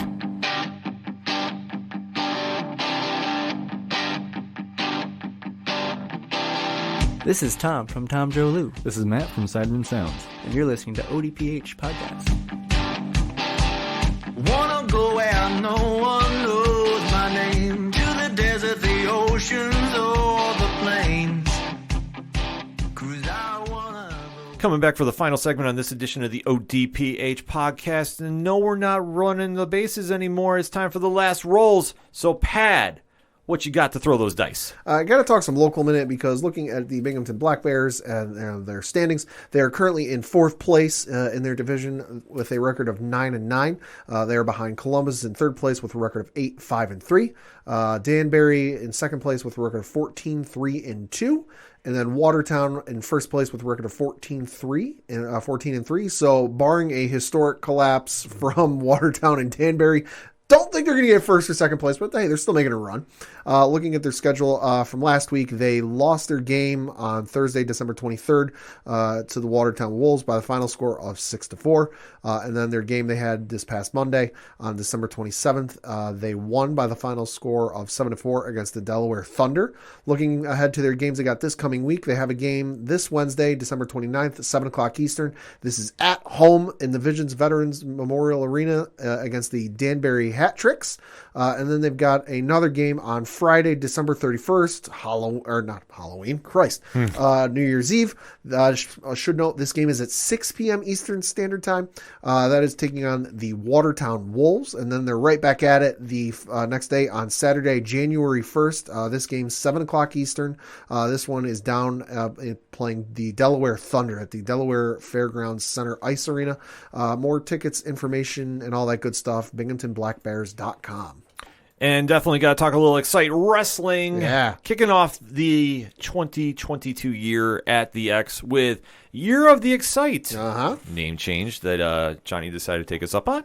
And that is going to be going down this Saturday at the X in Johnson City, New York. Meet and greet is at 2 p.m. Doors are also open at 2 o'clock. Show starts at 3. The after party is at 6:30. Hey. So definitely going to be an interesting time out there because the one and only Dalton Castle, you know him from Ring of Honor, is going to be coming back to upstate New York to do some wrestling. We know him from 2CW. He's taking on the one and only Dan Barry. If you have not seen Dalton Castle in person, boy, are you missing out on an experience because he is quite the experience to see in person. Yeah, absolutely. So if you haven't seen him live, this is the perfect time to go check him out. Also on the card, we have an Excite heavyweight title match with Bill Collier defending the belt against Cade and Axel Lennox. We also have a rematch, but a little twist to it for the Excite International Championship. This time it's going to be a ladder match. Hey. Sean Carr is going to try taking the belt from TJ Epics. Now, this is going to be a match of the night for me. Yeah, and I remember the last time, at least that I can remember, Sean Carr was in a ladder match in Binghamton. There was almost a full-blown riot. Yeah. That was a 2CW title match. I do remember that. Yeah, that was the night where you and I both located the nearest door in case we needed to run out it. Yeah, because that crowd turned very, very quickly. Because that crowd was very, very pro Sean because it was a lot of his friends and family. And then Sean did not win the championship, and people almost started throwing things. By nefarious means. We have to emphasize that. Yes. So what will happen this time? I don't know, but this is going to be definitely a solid match. TJ Epics is one of the high-rising stars in Excite, so if you're not familiar with his work, definitely check him out. I think the kid's put in a lot of work, and especially has got a big future in the business. Also on the card, the tag team titles are on the line. To Infinity and Beyond are taking on the Frat Stars and High Seas in a triple threat match. Vince Valor is taking on the returning LSG. Okay. Ash Aubrey is taking on Keenan Moore, and there's a lot more to be announced, so definitely make sure you're following ExciteWrestling.com for more information. Check them out on Facebook. They are on Twitter, so you can definitely hit them up. Tell them the ODPH sent you. Moose likes hearing that. And definitely make sure you drop a follow to twitch.tv/Excite, spelled XCITE, wrestling. They will probably be streaming the card this time. I know last time they didn't. I'm not exactly sure why. We didn't really hear the reason. But nevertheless, make sure you're dropping a follow for them because if they're showing the card live, it's a perfect way to watch the card if you're out of town. Yeah. So that said, Pad, start off the rolls. What you got? Yeah, we got to talk a little bit of, I'd say, probably the biggest entertainment news, going thus far the last couple of days. We got a new trailer for the Batman that dropped. Yes. This one titled The Bat and the Cat, giving us our newest look at the upcoming film from Matt Reeves coming, sometime early next March. year. Coming in March. I'm super excited for this. This looks really, as if you couldn't convince me anymore this movie's going to be amazing. You're doing more to convince me it's amazing. This trailer has sold anybody that had any doubts about this movie. We do know it's set in the year 1, year 2 time frame of Batman. So Robert Pattinson is playing the role of Bruce Wayne this time around. Yeah. And we are definitely seeing a different side to the Batman that we've seen on screen. This is probably the closest that we're going to get to the Nolan verse. Yeah. If you want to go that route. Yeah. And there is a lot to be excited about with this trailer. So we're going to kind of talk about what stood out from this last bit that happened. Okay. And this is one that really kind of kicked off where you saw Batman just kind of dealing with the car ride that everybody's been showing with him and Penguin. So they've been kind of alluding to what's going on there. You're also getting a lot more back and forth, which there's a new character by the name of Bella Real, who's played by Jamie Lawson. Yep. And we find out that she's talking to Bruce Wayne about, what he should be doing in Gotham. Why is he doing more? Yeah, your parents were very well known for being philanthropic with the city, and you not so much. No, definitely not. So as you're seeing there kind of have a little back and forth, it keeps jumping back a little bit to the Batmobile, which, they're definitely showcasing a lot of. This definitely does not look like the Adam West version by any means. It's not the Adam West version, but it's also not the Christian Bale version. No, it's definitely not. So they are definitely throwing some different looks here. And like I said, they're very much emphasizing the car chase scene with the Penguin in this. We also do get a shot of Paul Dano being the Riddler, and we do kind of see him about leaving clues all over Gotham and going very virtual with it as well, with the, seeing it through his cell phones and kind of taking his plight of what he is trying to antagonize Bruce Wayne with to a whole different level. And he keeps saying it's all about the Waynes. Yep. And he's really driving that point home, which they haven't kind of dived into his reasons for what he's doing, except he's just looking like an absolute horror villain. I'm excited for Paul Dano's portrayal of the Riddler just because, don't get me wrong, Jim Carrey's performance as the Riddler is fine for that movie and that universe. But this, to me, we're finally getting a Riddler that is the I'm smarter than all of you, bow down before me that I've wanted to see. Yeah, this is perfect. He's been knocking it out of the park thus far. Like, I'm completely sold on him as a character. And usually the Riddler is hit and miss in the comics. Sure. Because what he wears in the suits, but I tell you what, he's when he's written well, he's written phenomenally. But then we kind of shift the focus to Zoe Kravitz, who's playing the role of Selena Kyle, a.k.a. Catwoman. And we're seeing a little back and forth how she is playing the anti-hero that she is in the comics now to the letter. Like, she's trying to work with Bruce Wayne, or Batman, should I say, rather, and try finding a way to defeat the Riddler. At least that's what we're assuming. Yeah, she's always got ulterior motives, though. Yeah, we don't really know what's going on because in the background we're also hearing a lot about, masking the truth. Yeah. And we do hear, Paul Dano's voice saying about, how he knows that, he's alluding to that he knows Bruce Wayne is Batman. I know your identity, yeah. Yeah, so he's definitely kind of tying with that. We do see a couple more flashbacks of the Penguin, too, with Colin Farrell playing the role of the Penguin this time around, too. And then we get a shot of Andy Serkis, who's playing Alfred. Yeah. And the line that goes with Bruce Wayne staring at him saying, like, you lied to me. And we don't know what this lie is about because the only thing that we're getting a sense of is the Waynes have done something. Yeah. And Bruce has no idea what it is. Yeah, and Alfred hid it from him, and he's probably not happy. No, so this is, and we got to remember, too, this is a very young Bruce Wayne. This is one that is not the hardened vigilante, the one that just needs prep time and he can fight anybody in the DC universe, probably even Marvel, too. Yeah.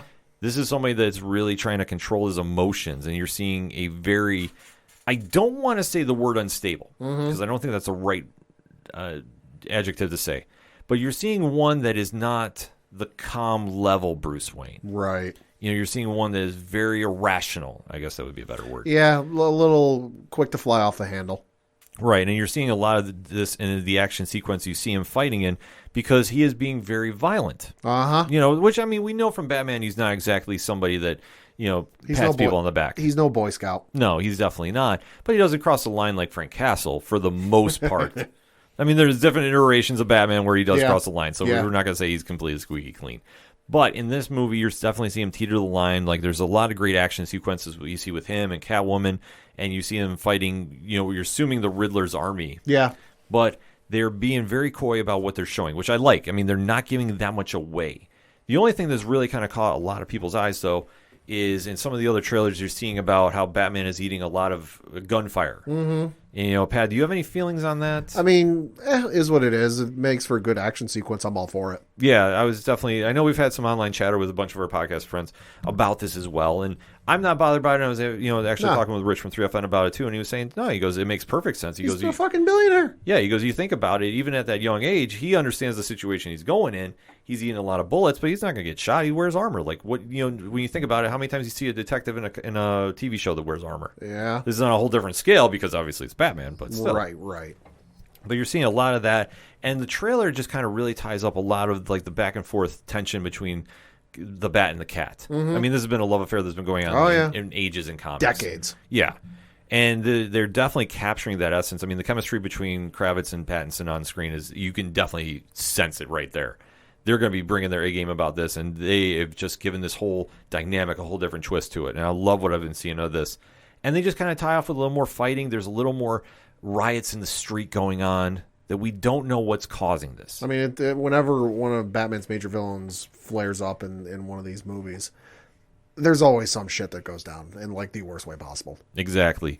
But this is what they kind of give us for the last trailer. I expect this will probably be the last one we see before tickets come out. I would imagine so. There'll probably be some like TV spots or something that like some scenes we haven't seen before, but in terms of like a full-blown trailer, this is probably it. Yeah, and you know what? I'm perfectly fine with that. I don't want to see any more of this. Yeah, no, I don't either. Yeah, I definitely want to just get through this movie, kind of see get to the point of the movie, and then definitely deep dive into it. But I will say this, Pat, final thoughts on the trailer. I'm very excited for this movie because, I agree with what you said. This feels very close to the Christopher Nolan films, but it also feels like a nice blend of that and then closer to the comic books than we've ever had before. And I'm honestly excited for that because don't get me wrong, there's nothing wrong with like the Bale movies and then certain aspects of the other films, but I do like the comics a little bit better than the movies. So if you can bring in that comic book flair to the movies, I think it just makes it even better. Yeah, I agree with you. I mean, this is definitely the closest we'll get to the Bale universe. Yeah. But they're definitely taking their own twist. I mean, Matt Reeves has done some amazing work thus far from what we've seen. I am definitely sold on this. It's not going to be a shared universe, which I'm fine with. We don't need everything to be shared. Marvel does it better than anybody, so if anybody else is going to try doing it, you really got to build it up from the ground up first. DC has never done that. Mm-hmm. So this is a standalone. I'm fine with this. And then if they want to have Pattinson and Kravitz come in for something else later down the road, sure. You could. Yeah. I don't know if it's necessarily going to happen. I think they're going to be, done after 3 with this, and that's perfectly fine to do. Yeah. But from everything I've seen of this definitely captures that early Frank Miller year 1 vibe. It definitely captures a lot of the Long Halloween vibe too, which if you haven't read that book, you should definitely go pick that up. One of the best Batman stories of all time. There's also 2 animated movies about it that are very good. Yes. So there's a lot of win to be had from this movie, and definitely when it drops in theaters in March, as it's scheduled to, as we're talking right now. Mm-hmm.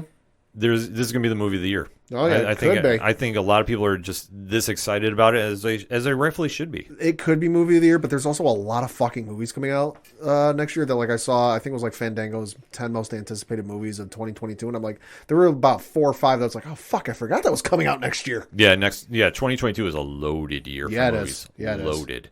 So be absolutely crazy about that. Yep. What else you got? And then for sports, got some unfortunate news to pass along and some breaking news because it was announced by the NFL that Hall of Fame and legendary NFL coach John Madden has passed away at the age of 85. Reading from a quote from NFL Commissioner Roger Goodell, he said, quote, "On behalf of the entire NFL family, we extend our condolences to Virginia, Mike, Joe, and their families. We all know him as the Hall of Fame coach of the Oakland Raiders and broadcaster who worked for every major network. But more than anything, he was a devoted husband, father, and grandfather.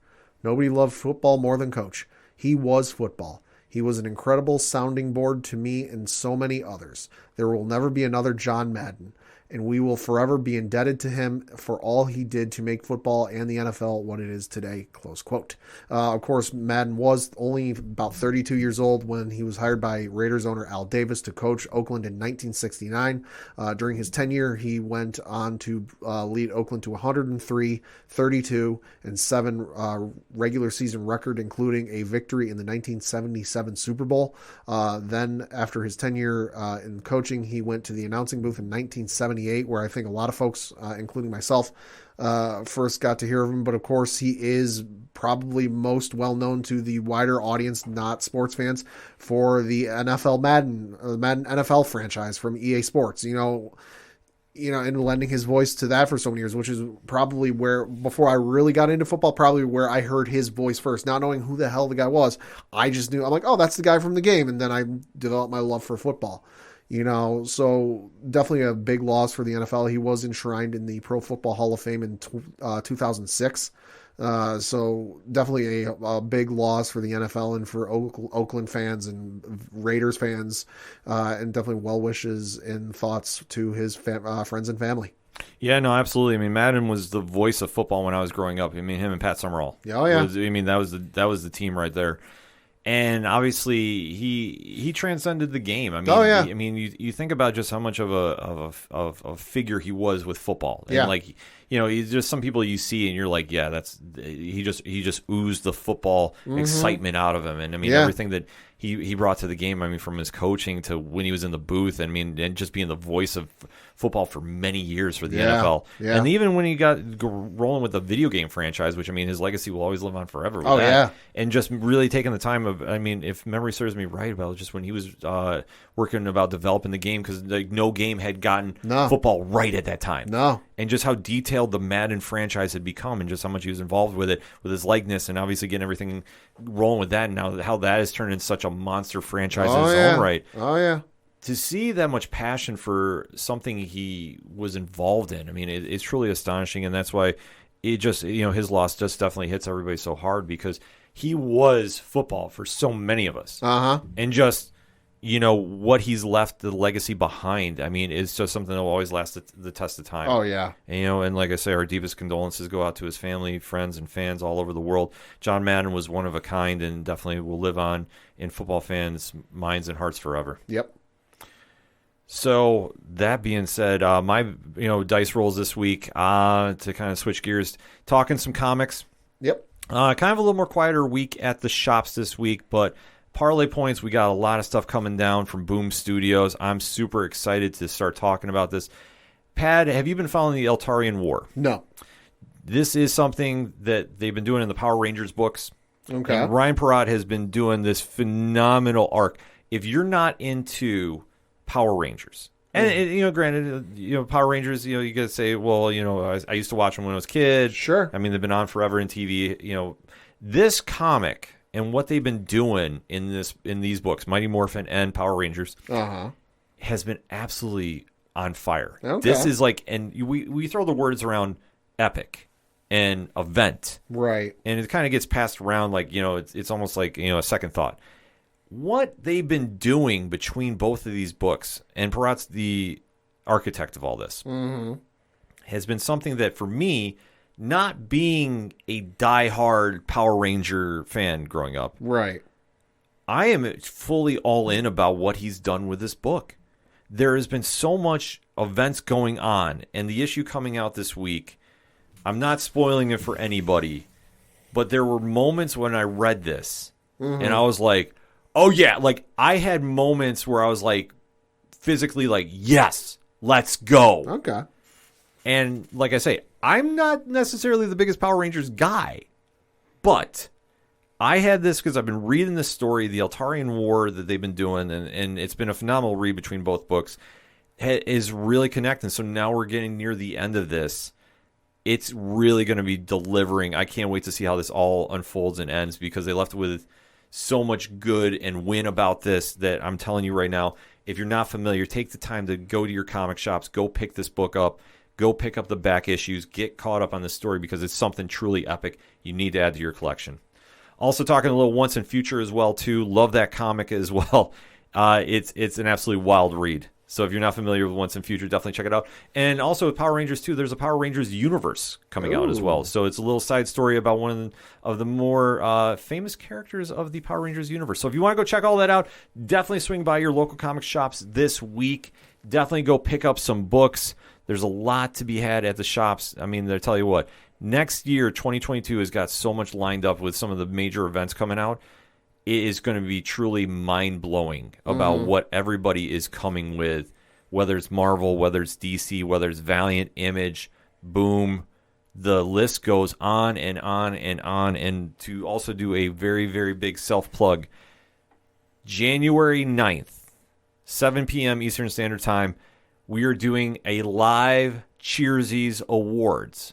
So, Pad, that means I'm going to be on live with Brian Wayne, the family, my fellow brother at the comic shops, and we are going to be giving the year-end awards for the best in comics. Okay. So this is going to be going on streaming. We're going to be going.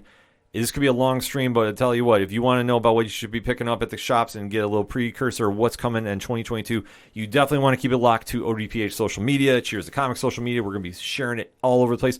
Brian has the ballots out right now on Twitter. Okay. So at cheersthecomics.com, definitely cast your vote. We're going to be reading them off on air. There's a lot of great books to talk about.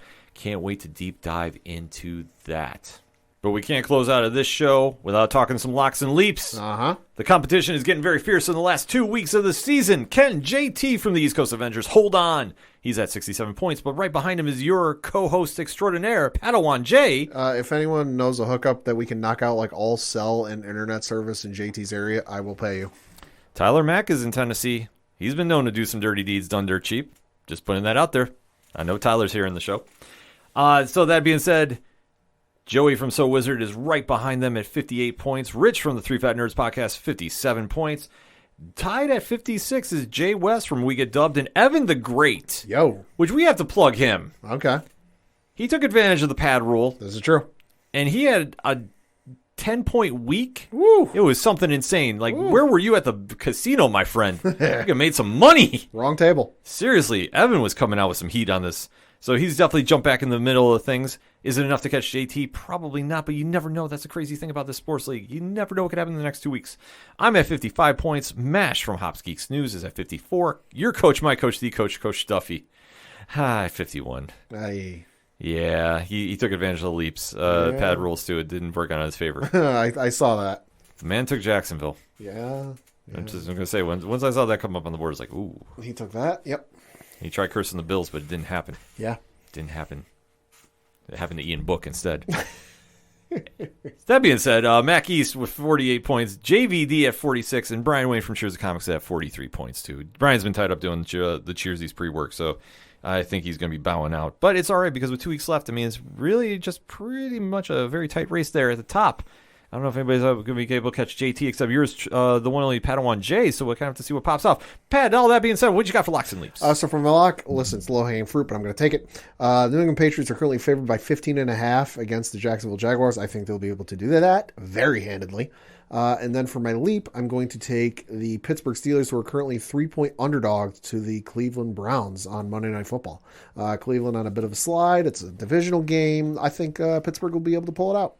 I almost took that with you, too. All right. I almost took the leap there, but I decided to go a different route. Okay. I mean, I have nothing really to play for in locks and leaps, so I just want to kind of roll that dice. And no, I didn't take Buffalo. I don't like jinxing my own team.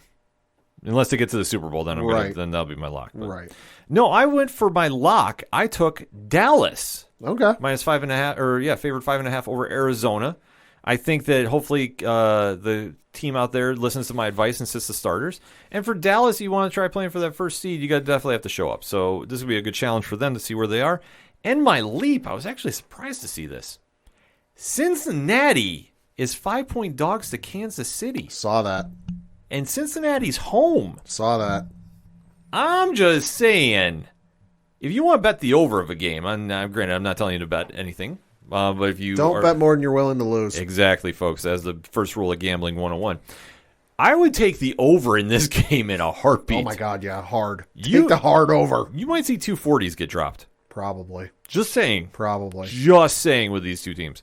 So, but that way I'm going to say Joe Burrow, let's see what you really got. Because if they could get that win over Kansas City, that puts them in prime position for that number one seed. And I know everybody's still vying for it that's in the top of a division. So anything is possible. So definitely going to ride out with Burrow and company on this one and see what they can take out Kansas City. Should be a lot of fun football happening this week, then, though. So that all being said, the music of this week's podcast, Pat, what are you feeling like playing? Why don't we do a little Brian Wolf? He's got some stuff coming up. Yeah, we'll do Brian Wolf. Brian is in town, actually. He's playing a couple shows in the area, so definitely want to check out with him. I did get a chance to catch up with him a little bit.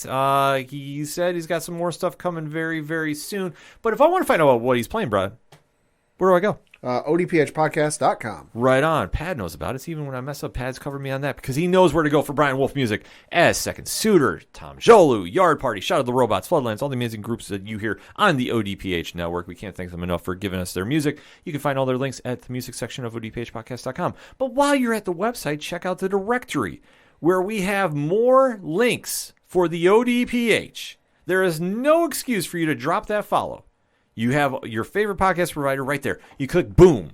You hit the follow button, and then you get all the ODPH content going right directly to you. Pat, how many do we got? Like 14,000. And one. Ooh. It's growing more and more. I'm finding more I'm getting sent. I'm like, okay, let's see if we can get some embedded players there. Because we try making it easy for you to listen to us, because we thank you so much for listening. Also, while you're at the website, check out the classified section. It has friends of the show, organizational links supporting Black Lives Matter, all the amazing pod groups we are in via the Podchaser pages. So shout out to the Inner Circle. Shout out to the Apocalypse, growing each and every day, too. We might be doing another recruit class. I don't know. It might be happening. And, of course, shout out to 607 Podcast and our fam over at 8122productions.com. Big things happening over there as well. Not allowed to say on air, but I was privy to some knowledge this morning. Uh-oh. Yeah. If you're not on board right now, patreon.com/8122productions. All I'm going to say. Drop the mic on that one. All of that, the TeePublic store. So much more is at odphpodcast.com. Pad, that is all I got for 2021. Thank you, thank you, thank you. For the one only Pad and 1J. Fuck the Astros. I'm your host, Ken M. Did I say thank you? Because I meant to say thank you, thank you, thank you again for everybody that's given us the chance to entertain you in this crazy year. We are thrilled beyond belief that you've given us the time to entertain you, hear our takes, interact with us, help grow the brand. It's only grown by leaps and bounds. It's astonishing to me going into year 5. No, that's not a typo. Year 5, that we still have more growing to do, and we have a lot more things coming down the line that we're not privy to tell you about as well. It means the absolute world to us. So on behalf of the team, we just say thank you, as always, for listening to the ODPH podcast, better known as the Ocho Duro Parlay Hour. Happy New Year, everyone.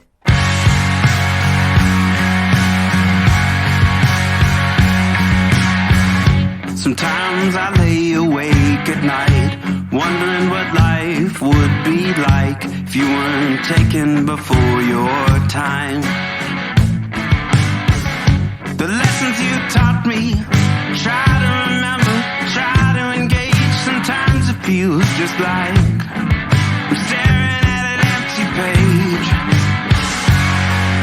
I think about the years we had together. Your name will be written on my heart forever. Since I never really got to say goodbye, I'm gonna do my best now to try. I wish that I could call you, hear what you'd have to say. I'd love to hear your thoughts on the world today.